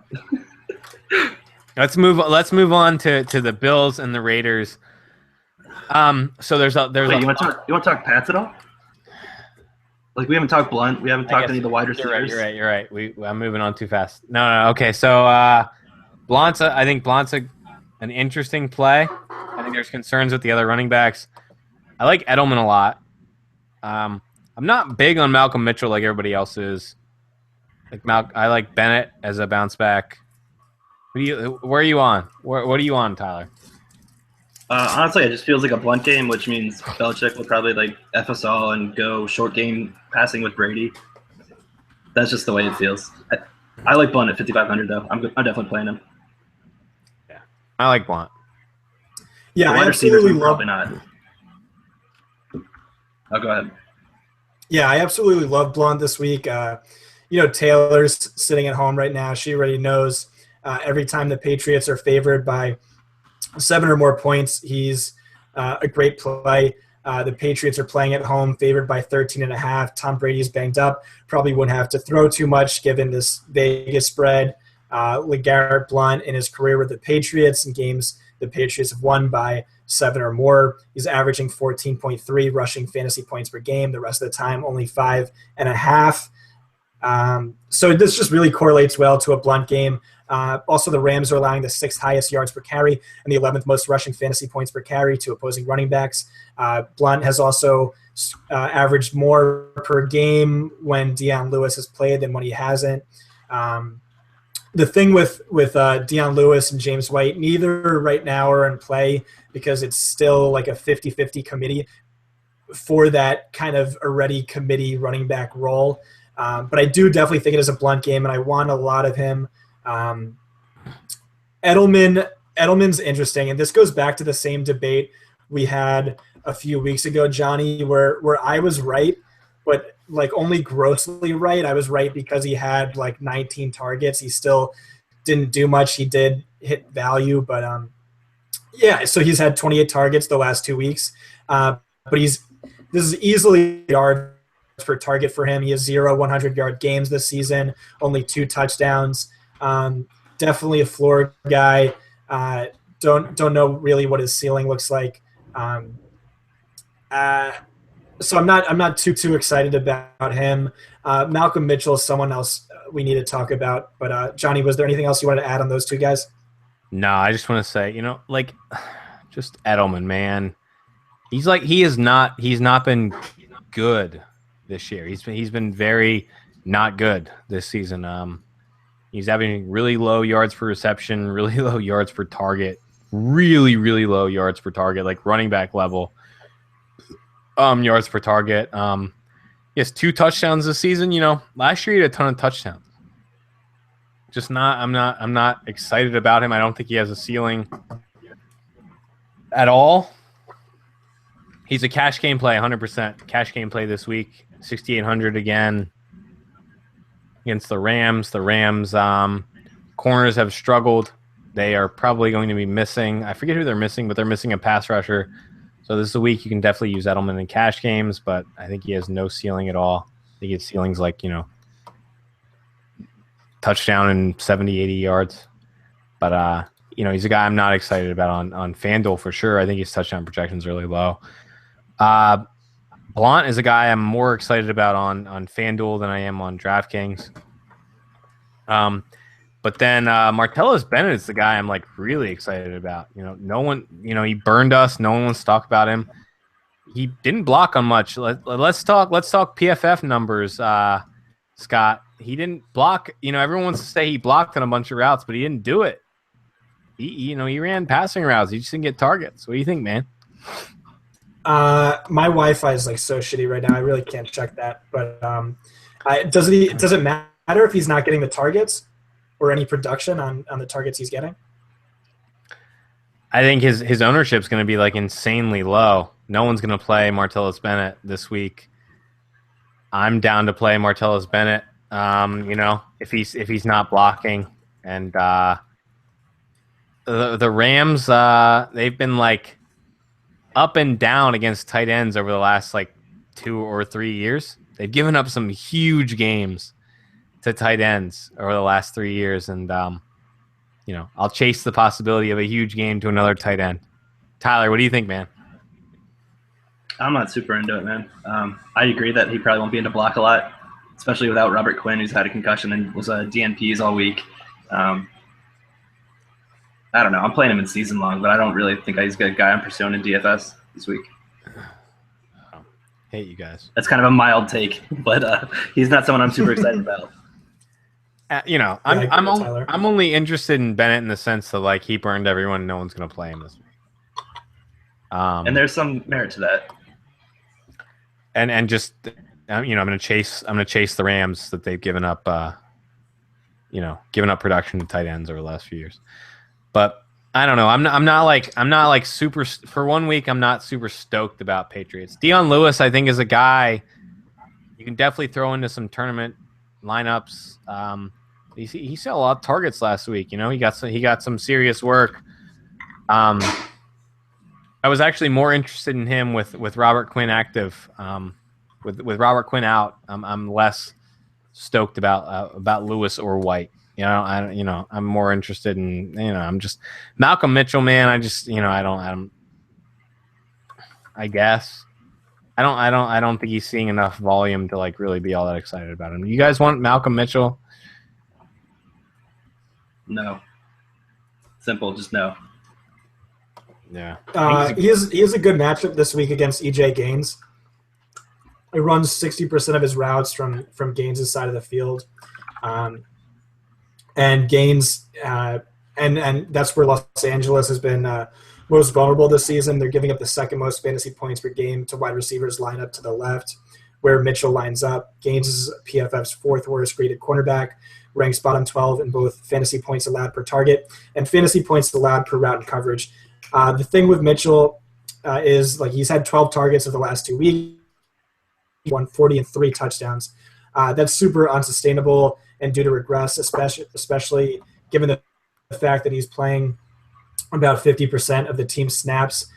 Really, you're kind of banking on him to just keep producing at a super efficient clip, or he's going to start getting more of a workload. And I don't think Chris Hogan's going to go away.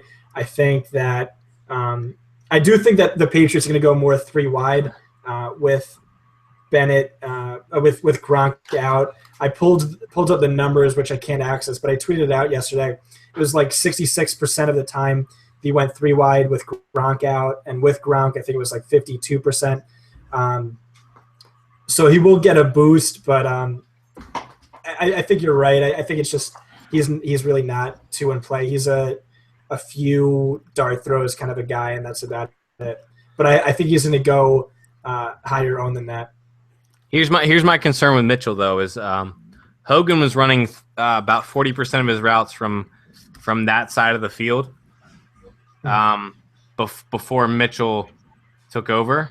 I don't think Mitchell sees as much of EJ Gaines as we think. I think they kind of split between EJ Gaines and Tremaine Johnson. So we're looking at some limited snap numbers with Mitchell running from the left side of the field without Hogan on the field. So I'm not sold that Mitchell suddenly is just taking over the left wide receiver role. I think it's kind of a split role. So and then like someone said, if they're going this 3 wide role. You got Edelman on one side, you got Hogan on the other side, and Amendola playing in the slot. So I don't know if Mitchell's snap roll is as secure as everyone thinks. I'm not that stoked about him. I'm concerned about the snaps he sees with everybody alive. He's running 61% of his routes from the left, and only one other wide receiver has run a higher percentage from his left. But how many has he run from the left? I feel like that is. How many has he run from the left with Hogan on the field?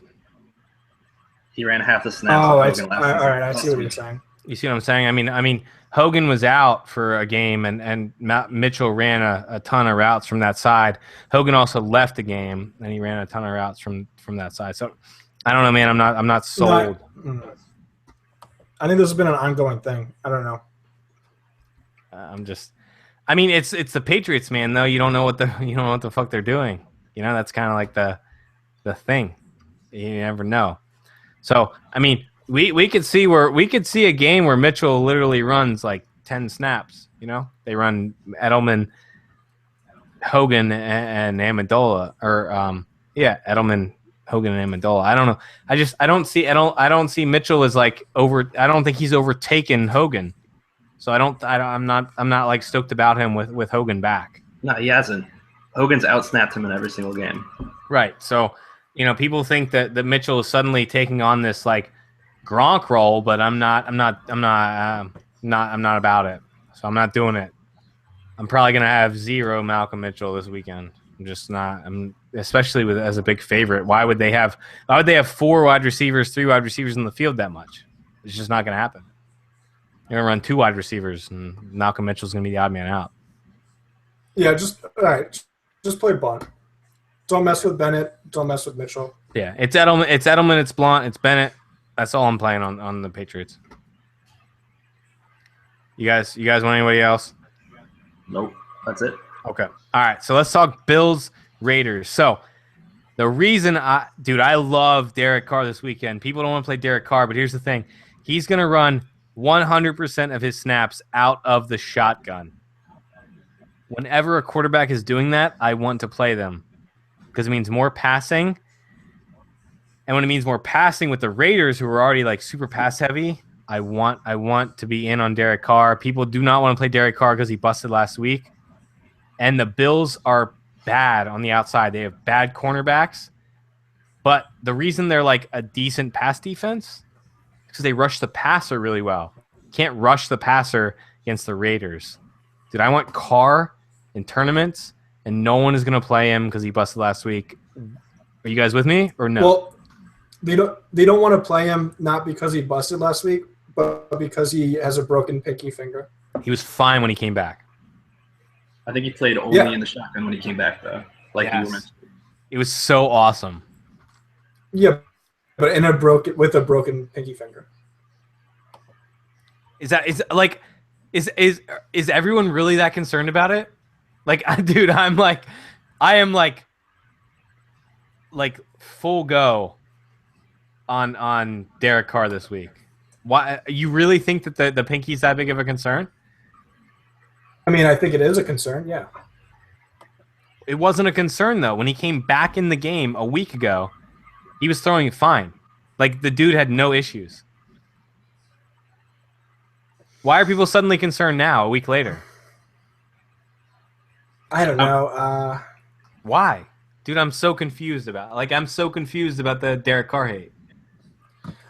The Bills haven't allowed 300 passing yards since week 2. But how are their how is their secondary? It's bad. It's really bad. They're bad. Still. But why did we play Carr last week? Because we knew the O-line was good. We weren't concerned about the secondary, right? I mean, it's like literally it's the same exact spot as last week. The only difference is that he broke or dislocated his finger. Yeah, that's really bad. Because maybe he just got shut up with something. It was fine, and like endorphins after the fact. But I feel like a week later, maybe it's completely different. I don't know. I think it is a concern that at least you have to weigh in. Sure, you could play him. I'm not going to fault anyone for playing him in tournaments, but maybe not as high as some of the other quarterbacks I like this week. I do like your reasoning in that the offensive line is really good, and that's where the Bills are really good, and he could potentially pick them apart in the secondary. I think that's a good idea, but he's not someone I'm in love with. Tyler, what do you think about Carr? I'm all about game stacking, and I'm definitely going to throw some lineups with Carr. This game total has gone down a little bit, which kind of has me off it as much as I used to be. It went down 2.5 points since its opening line. Now it's a 48 game total. So I'm less all into this game as I was initially when the games came out earlier this week. But I am in Carr. I'm in some Derek Carr this week. Dude, like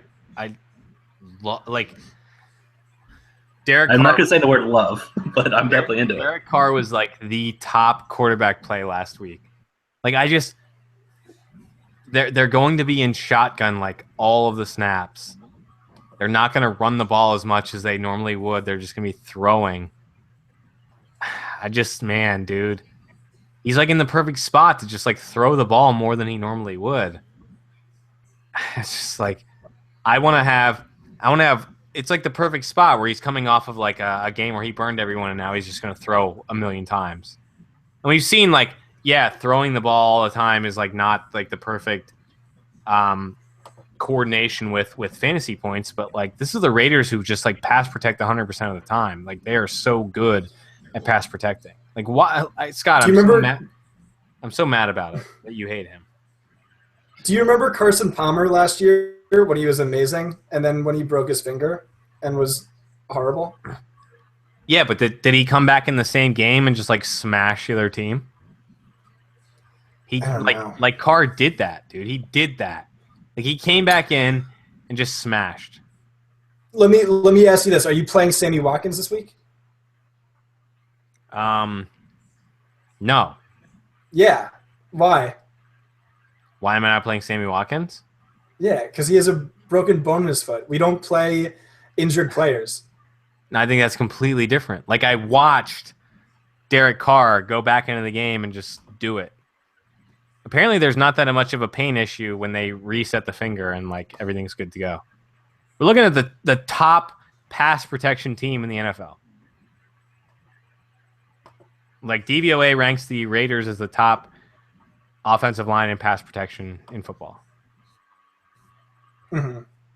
Then we're now looking at the guy just playing the entire game on a shotgun. I'm just going to jam him into tournaments. All right. Everyone can suck my dick. I don't care. I'm glad if it works out for you, this is going to be such an awesome call. I'm glad you guys disagree with me. On the other side, though, no, Tyler agrees with you. Yeah. Bills are just giving up the 10th fewest fantasy points per game to opposing quarterbacks. He has a broken finger. What's the strength of the Bills? It's the pass rush, correct? Yeah, but still, I mean, they've faced teams with good offensive lines before. No, Tennessee didn't do anything. They're not even close to the Raiders. But anyways, do you guys like McCoy? Hell yeah, of course. I love McCoy. Big on McCoy. I like McCoy a lot this week. He was completely fine last week. He didn't have any issues catching, running, whatever. No one's talking about him. Big on him.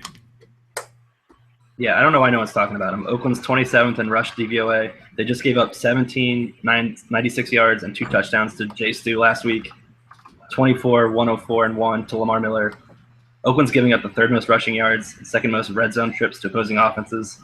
They've given up 12 touchdowns in 11 games to opposing running backs. McCoy's going to eat. He's like got a 30-plus point ceiling on FantasyLabs. I'm all about it, and I don't know why no one's talking about him. Yep. In on McCoy. I think McCoy's a great game stack with Derek Carr, who no one else likes. Are people actually not talking about LaShawn McCoy this week? They're not, man. DJ and Le'Veon, that's it. That's everyone. They're only talking about those two, man. Wow, that makes no sense. Yep. In on McCoy, for sure. Yep. All right, that's the only person I want on the Bills. I'm not playing Watkins. I don't even know what the deal is with his health, so not talking about it. Nope. I was into Tyrod to start the week, but man, with Woods out, Harvin out, Goodwin questionable, Watkins was in practice, out of practice. I don't know, man. I'm a lot off Tyrod now after seeing how Watkins is doing. I just want McCoy. I don't want anyone else in the Bills. You guys agree? Next one. Mm-hmm. Chargers. Bucks at the Chargers. Mike, give me Mike Evans in tournaments. Give me all of the Mike Evans. Like Doug Martin a ton. Cameron Brate. Melvin Gordon. Maybe Dontrell Inman. Where you guys at? I'm looking at Doug Martin, Evans, a little bit of Gordon, and some Tyrell if he's good to go. Tyrell was didn't practice Wednesday and Thursday and was limited on Friday. But dude, the Gazelle's been underpriced all season, and he's been one of my most used wide receivers. 9.6 targets in the last 5 games and moves around the formation a ton. Could go off versus Vernon Hargreaves. No, Inman's going to see Hargreaves. He's back in the slot now. Oh, really? Projected back in the slot. We'll see. Well, he was back in the slot last week. Somebody left with an injury, right? And they moved Hargreaves back? Yeah, he was in the slot last week. Yeah, so that's probably where he ends up. Which means Inman should get that, which makes him kind of interesting. Tyrell's definitely been underpriced all season, but he does have the tougher matchup. And he's coming back from an injury. I think Melvin Gordon's always in play, and I think he's another guy no one's talking about. Tampa Bay has been stout against the run the past few weeks. They're still one of PFF's worst-graded run defenses, and Melvin Gordon ranks tops in the league in a ton of categories. I think he ranks just behind Le'Veon Bell in touches per game. I think he's still first in goal line and red zone carries. So I think he's just a guy who's always in play. You always want exposure to. Should go low owns with the other running backs constantly being touted. Yeah, I agree with you on Gordon. I think he's just, he's a home favorite, high workload running back, lots of things in the, passing game, goal line, whatever. Doug Martin, though, we got to talk Doug Martin. Where are you guys on Doug Martin? And I gotta go pee, so you guys talk Doug Martin. I'm very into Doug Martin this week. He's got 25 and 27 touches over the last 2 weeks. San Diego is terrible at defending running backs out of the backfield. They're allowing the second most receptions, 5th most receiving yards. Martin hasn't really been used in that capacity, but we're seeing San Diego also allowing the 4th most rushing touchdowns. So if we can see Martin find a way to mix both that receiving upside with that rushing floor on the goal line, that's a killer combo right there. And 5,700 is a very affordable price for him. Yeah, I love him this week. So I always talk about bell cow running backs, which is something 66% of the team snaps, carries, and targets. And although he hasn't really produced, I think he has about 30 points over his last 2 weeks. But he is a bell cow in both those games. He had 4 and 2 targets, and he had 24 and 23 carries, playing a lot of the snaps. So I think he's an awesome play. The matchup's good as well. Definitely going to want exposure to him, a guy who not a lot of people are talking about. Yeah, so he's a guy I'm definitely targeting GPPs where I just want to mash high-priced receivers and go mediocre or low-priced running backs. Martin's a guy that fits that bill where he's got great touchdown upside and can pair pretty well with those high-priced wide receivers. Did we talk Evans? You want to move on? Evans versus Julio. So Evans is, I think Evans and Julio are the top wide receiver plays in the week. Weirdly above Brown and Beckham. I don't know. Do you guys agree with me that Evans is up there or no? Yes, absolutely. 100%. He's been the most dependable fantasy wide receiver this season. He ranks first in targets. Where does he rank in fantasy points? It has to be top 2, top 3. He's been a monster this season. He's PFF's top graded wide. I don't think the matchup's fantastic, but stopped him before. I don't think Casey Hayward's a problem for Evans. He's like half his size and like half, it's like way smaller. Yeah, I was reading your wide receiver quarterback matchup thing on at Fantasy Labs. What did you say? He had like 6 inches and 40 pounds on him. Yeah, it's a big size difference. It's a concern for Hayward. I mean, Hayward's been great, I don't think he can cover a guy that's like twice his size and runs the same 40 as him. So that's my issue. He limits Evans in the red zone. He limits Evans between the 20s, and they still score 4 touchdowns, and Evans gets 2 of them. I mean, he has the 2-3 touchdown upside of any other wide receiver, and I think he's priced in the. Dude, Evans just went off on Richard Sherman. Right. I'm not worried about. Yeah. Right. Yep. Same. Do you guys like Cameron Brate at all? Not really interested, but it's a good matchup. I agree with that. Nah. Yeah, it's a good matchup, but not interested. All right, so a game that like everyone wants to talk about: Redskins at the Cardinals. I like Cousins more than the field seems to like him. I like Jamison Crowder a lot. I don't like Vernon Davis at all. Where are you guys at on the Redskins side of this one? Not very interested in this. I found it kind of interesting. The total has gone down 2.5 since the opening line. You think that's solely Jordan Reed related? Like, that's a lot to go down. It's interesting though, because I feel like Jordan Reed has been like expected to be out the entire time, So I don't know. I feel like there might be a little more to that total going down, but the more bets are in on the over, and it's still going down. So it's definitely an interesting line.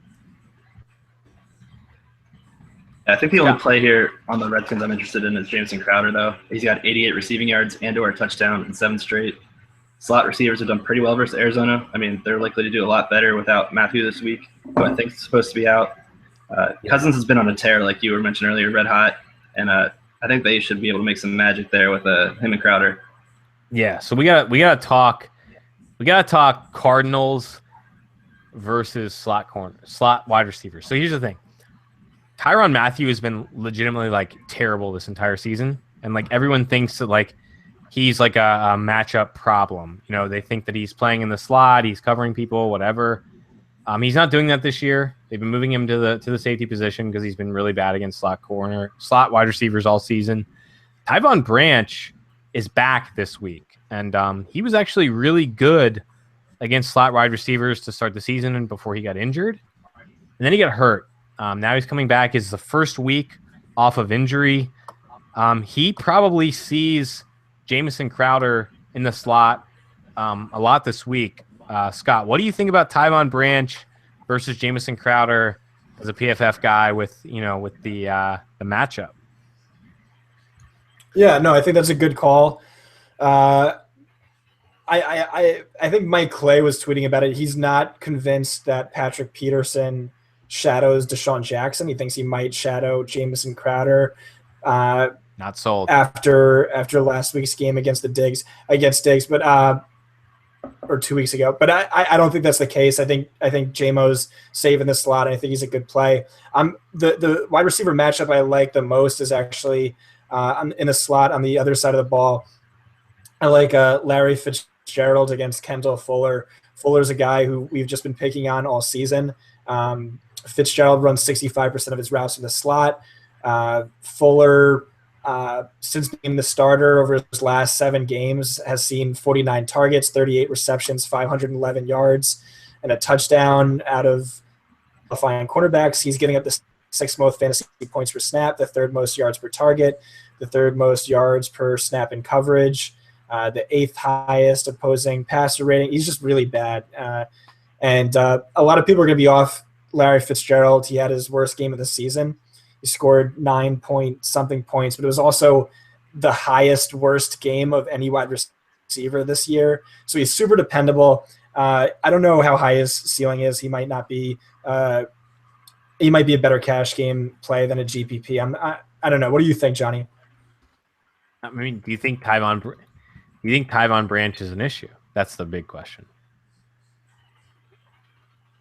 I don't know what to do with Tyvon Branch, man. He's been really good in the slot. I don't know. So, dude, I don't know, man. I don't know what to do with the Redskins. That's legitimately my thing. I don't know what to do. But I like. What do you think about Larry Fitzgerald, though? I like Fitz. He just hasn't been good. He's been like, it's like one of those like times where you stop playing old wide receivers. So this is probably the time where I just move away from Fitzgerald for the rest of the season. I don't know if it's an age thing or if it's just a Cardinals thing, because he struggled last week, but he's still like the best receiver on Arizona by a landslide, excluding David Johnson. Tyler, do you like Fitz? We need some clarity. Tyler, what are you doing? I'm probably not playing him. All right. Yeah. Like, I'm very select with guys I'm into, and I'm just not into it this week. Yeah. Just out. I'm out on an old guy who hasn't done much recently. I mean, he smashed the Niners, but who hasn't? So other than that, he hasn't really done anything. No, for me, the big question is, do I want to play Crowder against Branch? Am I worried about Branch coming back the week after an injury? I don't know. I'm not super concerned about him, but I think I don't know. I think he's better than maybe Matthew would have been. I don't think it's like an upgrade or a downgrade type of situation. I think it's about the same if Matthew would have been there. Do you guys agree with me or no? Yeah, no, exactly. It's not one I'm really worrying about. Yeah. And just mash DJ in. David Johnson, just mash him in. Oh my God. Yeah. Top RB play for me. Yeah. Better play than Le'Veon. Well, actually, the interesting thing is, so Redskins have been defenses, especially on the road, to opposing running backs. I think they rank top 3 in yards per carry allowed and rushing fantasy points allowed per carry on the road, but they haven't given up too much in terms of receiving, and I think DVOA has them ranked highly against receiving running backs. Do you think that because David Johnson kind of is more of a pass catcher at times than he is a running back? Do you think that's a concern? Because I don't at all. Against the Skins? I think it'll be like the 49ers game. No, I mean games where he just kind of. I mean, Skins are just there. I mean, it's not really. They haven't defended well against the run at all. I guess they've been okay against pass catching running backs, but it's like if you're bad against the run, I feel like teams run against you more than they dump off. So, not really concerned about it. It's been weird with Arizona. It seems like they're really willing to let Carson Palmer just air it out, even though he stinks, and kind of hesitant to just give it to David Johnson all day on the ground. They haven't quite. I mean, they've let him dump it off to DJ a lot. We see a lot of dump offs. Especially Bruce Arians is still very frustrating watching him play Palmer so heavily. I mean, we saw it that one game when everyone was just praying, come on, Arians, stop it and give the ball to DJ. And he just wouldn't. He's just hitting over 24 touches per game. I don't think there's a reason not to play him. Yeah, I'm safest floor. Yeah. That play DJ, just play him. Crowder maybe I was so excited to play Crowder if Matthew was playing. Everyone on Twitter was like, Matthew, Crowder's gonna run up against Matthew, and I'm like, good, because he's sucked. I'm gonna play this dude, and then Matthew's ruled out, and Tyvon Branch is back, so that's probably a little bit of a downgrade versus running against Matthew and whoever else they have in the slot, but it's still not like a big downgrade or anything like that. I think Crowder's still fine. I would like Crowder more than I like Vernon Davis or the guys on the outside, but it's kind of where we're at. You guys have anything else to say on this one? Yeah, I wrote up Vernon Davis. Sense given his usage and production when Jordan Reed was out, and then even when Jordan Reed came back, he was still producing at a really high clip. This kind of goes back to the Tyler Eifert debate. Arizona really hasn't faced too many tough tight ends all season. Really, just Greg Olsen and Jamie Graham, but combined like 12 or 13 fantasy points. You got me back off of Vernon Davis. Yeah, they've allowed 282 receiving yards and 32 receptions to tight ends this season, no touchdowns. I'm not playing Vernon Davis. I'm gonna let the field chase him. He seems popular. I don't know why, but I'm gonna let the field go with him. Tyler, you like VD? No, I do not. Okay. All right. I don't like the player either. All right. Next game. This is the big one to diagnose. Giants Steelers game. Total is coming down. This is an interesting one because we're looking at two defenses that have picked it up in the pass rush department. Giants have really struggled against the pass rush. Steelers have really picked it up in the pass rush. Steelers are now 6.5-point favorites. Total is down to 48.5. 66% of tickets are in on the over. It's still coming down. You go to sleep?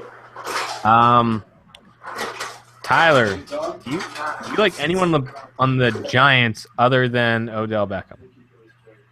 I like Beckham a lot, and I like him stacked with Eli for some game stacks here with Giants Pittsburgh. I like this 48.5 game total, even though it's gone down a little bit. Eli's just a GPP game stack for me, though. Pittsburgh's 13th in pass DVOA, and they've only allowed 4 300-yard passers. But there is potential shootout. There's shootout potential in this game, though. So I do like Eli, but only if he can stack with ODB. Scott, you guys recycling over there? What's up, man? Are we on Ben right now? No, we're talking Giants, man. Who do you want on the Giants? We talked Eli and Beckham. I think Beckham's kind of interesting. The Steelers have been really good against wide receivers this season, but they've been vulnerable to some deep guys. I think Mike Wallace did well against them. Terrell Pryor did well. Deshaun Jackson did well. Those were like 3 of the 6 top scoring wide receivers against them. Still, he's a guy who's in play every single week, regardless of matchup. But don't love him as much as Evans. Don't love him as much as Julio. Probably don't love him as much as Brown. I'm really not on Eli as much as everyone else is this week. Definitely not on the running backs. Not on Voltaire. Not on the defense. Yeah, we got to talk Steelers side. Ben at home, obviously in play. Antonio Brown, obviously in play, but he's my favorite. He's my favorite tournament QB. He's going to see a lot of Jenkins and DRC. Ladarius, we got to talk, obviously. Le'Veon, I think, is the second RB behind DJ. Where are you guys at? If you think Le'Veon's second behind DJ, we can just move on. If you agree on that, we can move on. Okay. All right. Let's talk AB and let's talk. I don't know that he's the second behind David Johnson. Do you prefer Le'Veon over David Johnson, Scott? No, I'm saying I might prefer Melvin Gordon or LaShawn McCoy. I do believe this Giants run deep with snacks up in there. Werner, I think you're banking on everything coming as a receiver, but we've also seen that happen this season. All right. So Scott's being a homer real quick. And then so Antonio Brown. I love Ben this week. Antonio Brown and Ladarius Green. Sammy Coates is non-existent as a human being. Let's move on from that. Let's talk AB and Ladarius Green. Why aren't you letting me give my Ben take? Ben at home. Do you want to play Ben at home? Let's play Ben at home. Yeah, but he's my top tournament QB. All right, well then just say that. He's a good play. He's a really good play for me. I don't know. Tyler, how much do you like Ben? So I write like notes for each player that I'm into, and I just wrote eggplant emoji for Big Ben. Did you write out the letters or did you draw an eggplant? I have to know. Both. Okay. His home away splits are just disgusting. Averaging 350 yards, 3 touchdowns at home since 2014. There's no reason not to play him. I think he's at such a high ceiling here. 27.25. That's the Pittsburgh's projected game total. I think like they could clear that against the Giants. And I'm stacking him with Antonio when I play Big Ben. Yeah. Yep. Someone mentioned in chat Dominic Rodgers-Cromartie in the slot versus Eli Rogers is like a really bad matchup. Eli Rogers cannot beat Dominic Rodgers-Cromartie. I'm not playing Eli Rogers at all. You guys want to talk Ladarius Green? We can just say AB is a great play. You guys want to talk to Ladarius Green? Running tons of pass routes. Yeah, and Giants are vulnerable to tight ends. Yep. Yep. I'm more into Vance though. They're at $2,900. I'd rather pay an extra $100 for Vance. Yeah.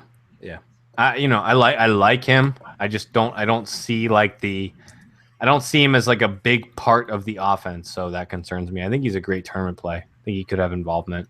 But if the Giants get behind, the Steelers are going to run the ball, and Ladarius is not going to be on the field. So that's your negative. That's your negative for Ladarius, as Scott dies or something. Next game. That was horrible. Yeah. All right, Panthers, Seahawks. I don't really like anyone on the Panthers, man. Maybe Greg Olsen. He's had good success against the Seahawks. I like Russ Wilson, though. What do you guys think? Agree with that. Also, like a little bit of Rawls as a sneaky play, and some Jimmy Graham too. Scott? Yeah, Jimmy Graham's my top tight end play of the week, and I don't think it's close. Yeah, I think he's a good play. Panthers are allowing the 5th most fantasy points per game to opposing tight ends. They're not going to have Luke Kuechly. Everyone drink. I pronounced that wrong. Safety, Kurt Coleman. Defensive end, Mario Addison. Graham leads all tight ends in fantasy points since week 3. Leads his team in targets over that span. The last time Jimmy Graham faced the Panthers, week 6 of last season, he saw 12 targets, recorded 8 catches for 140 yards. Those were all season highs. I think he's awesome. I like Russ too. I will never play Tyler Lockett ever in DFS this season. He's just not a player I'm going to play. I'm not doing it. Doug Baldwin, Jimmy Graham. Jimmy Graham, Doug Baldwin, the only two I'm going to focus on, especially because so the concern for Russell Wilson is the Panthers pass rush. I think the Panthers pass rush is a boost for Doug Baldwin. He's a guy who gets a lot of his work when Russ is out of the pocket, that kind of thing. So in on Doug Baldwin. Other than Olsen, I really don't want anyone on the Panthers. I'm not going to play Rawls against the Carolina run D. I'm just not going to do it. You guys have got anyone else you want in this game? All right. Russell Wilson is a great play on FanDuel, by the way. He's a great play on FanDuel. He's definitely cash game viable. But other options on DraftKings. Last game we have is the Monday night game, the Colts against the Jets. I talked with Scott about this earlier. The Jets haven't allowed deep passing over their last 5 or 6 games. But they also haven't played any legitimate quarterbacks over that span. So I think Hilton is a good bounce back candidate. Maybe if he gets shadowed by Revis, then he just smashes him. Luck should be back. I like Moncrief and Hilton both. You don't really like Gore against the pass or the rushing defense. What do you guys think about this game?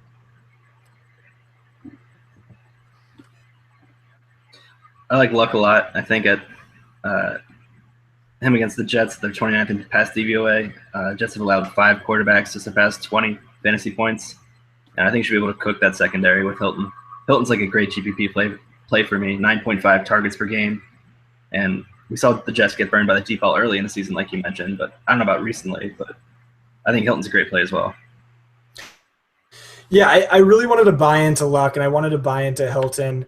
And I'm definitely going to have some exposure to both those guys. But what bothered me was the Jets were so, their defense was so bad early in the season, and everyone has that kind of imprinted on their minds, like, oh, luck against the Jets. Like, of course you got to play them.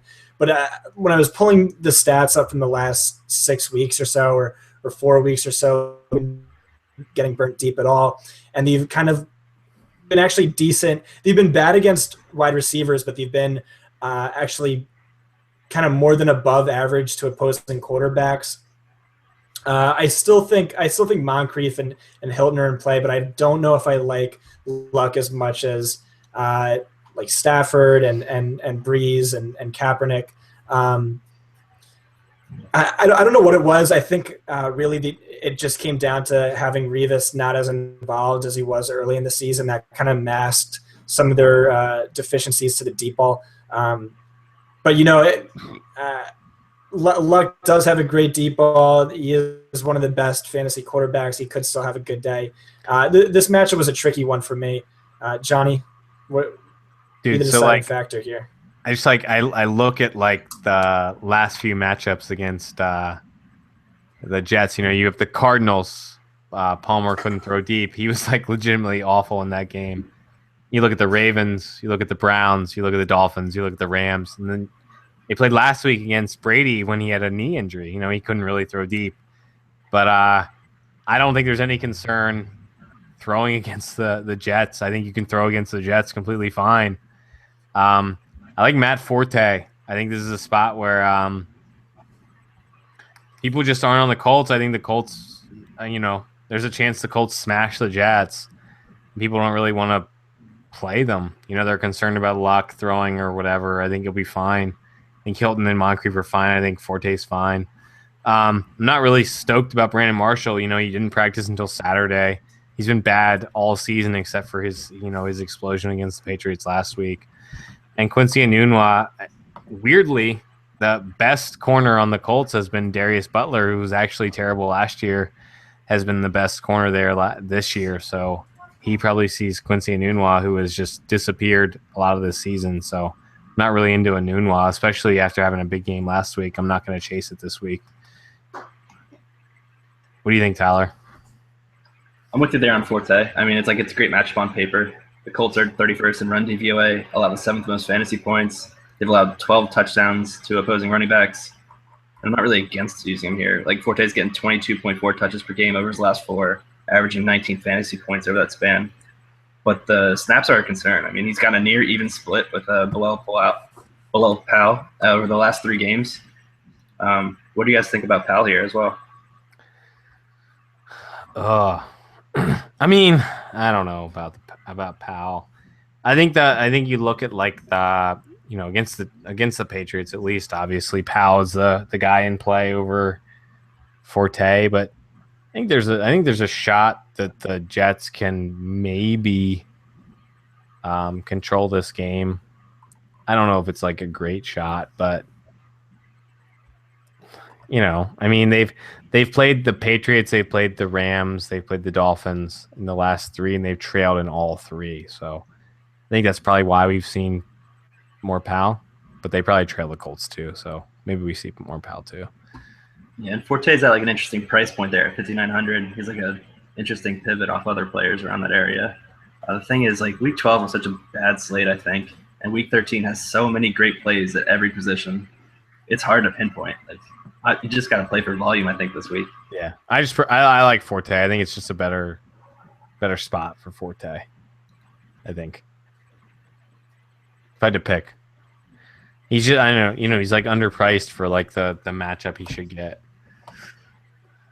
And like Ryan Fitzpatrick was like okay last week, he wasn't like absolutely awful. So maybe like him being benched was like a good thing for him. Scott, yes, no? No, he smashed because he was against the Patriots, who were bad against the pass. Forte's kind of interesting. Not on Powell, definitely not on Enunwa. Not really, on anyone on the Jets. I think Hilton is a great play in tournaments. He'll be completely overlooked, and I don't think that like the Jets have not been burned deep for however many weeks because They haven't played anyone who's going to burn them deep, so I think he's a great play. You guys got any more thoughts on the Colts? No, Luck, Hilton, and Forte. Did you say he played Wallace and Terrell Pryor? Malcolm Mitchell? I don't know. Did you watch the Patriots game last week? Brady was hurt, dude. Yeah, I don't know. I think it's something to consider. I don't have Terrell the data Pryor on went. me. Yep. Terrell Pryor went 6 for 101. All right. I don't know, man. I think and Mike Wallace went 10 for 120. I mean, they still give it up deep. All right. No, you got me. So, I think Hilton's a guy that's going to get completely overlooked, but you got to play the Monday. You got to play the Monday game to put him in. But the back injury is a concern. He hasn't really practiced. He's definitely been limited. So that is a concern. So we got any last minute thoughts on this one? I mean, I don't know. Can you play David Johnson and Le'Veon Bell in cash on DraftKings? That's the big question, right? Not without a garbage lineup. You got to punt at quarterback, punt at tight end and defense. Then you start just mashing under 5K wide receivers, and yeah, dude, it's tough. It's tough. It's like so. I mean, you got to use Dorial Green, Beckham, and Marquise and Tyreek, right? That's what you have to start. That's what you have to start with. That's pretty much it. Cap and maybe Vance. Yeah, it's a tough. I'm just spitballing here. I don't know. No, I mean you can do it, man. You can go. You can go Drew Brees, David Johnson, Le'Veon Bell, Dorial Green, Beckham, Marquise Wilson, Tyreek Hill, Vance McDonald, Jaguars defense, and have 6,600 for a flex. I mean, is that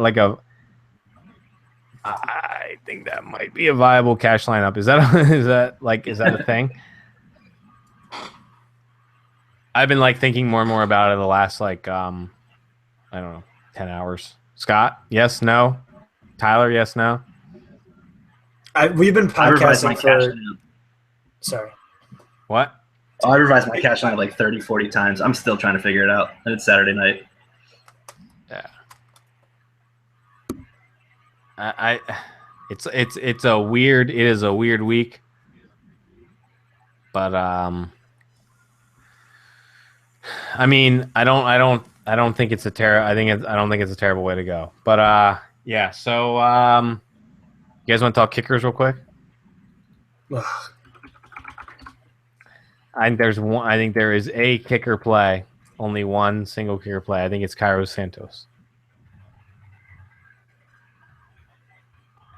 Hauschka. Yeah, Hauschka and Crosby. Anyone else you like, Tyler? You're gonna get this put in a spreadsheet by EOM on Twitter. He's gonna put your picks in a spreadsheet. Oh, if that's the case, give me a Janikowski. Oh, okay. All right. That's true. They might not run at the goal line. They might just kick field goals. Anyways, yeah, I'm Santos for life for tonight.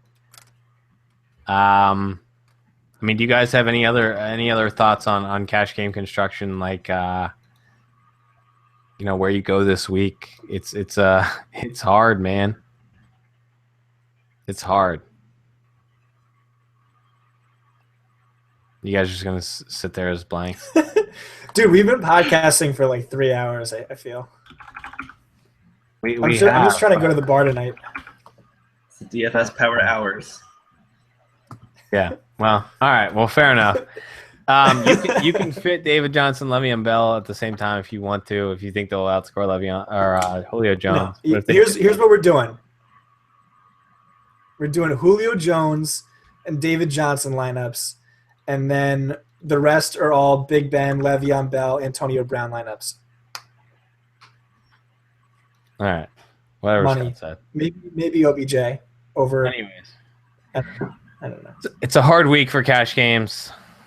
keep figuring it out. I'll tweet some stuff tomorrow. I'm sure Scott probably won't because he'll still be hungover. Tyler will tweet some stuff in the morning. But, yeah, so shoot me some questions if you want. Shoot Tyler some questions in the morning. Scott will not be awake. You guys got any last-minute points? Tyler killed it. That's all I have to say. That's my only point. Fair enough. All right. Well, thanks, guys. Find Tyler on Twitter at Tyler. It's spelled like Buecher, like Tyler Buecher. On Twitter, find Scott at Dude Fantasy Bro. Just kidding. At Scott Barrett DFB. And then find me on Twitter at John Proctor DFS. So thanks for tuning in, guys. Peace.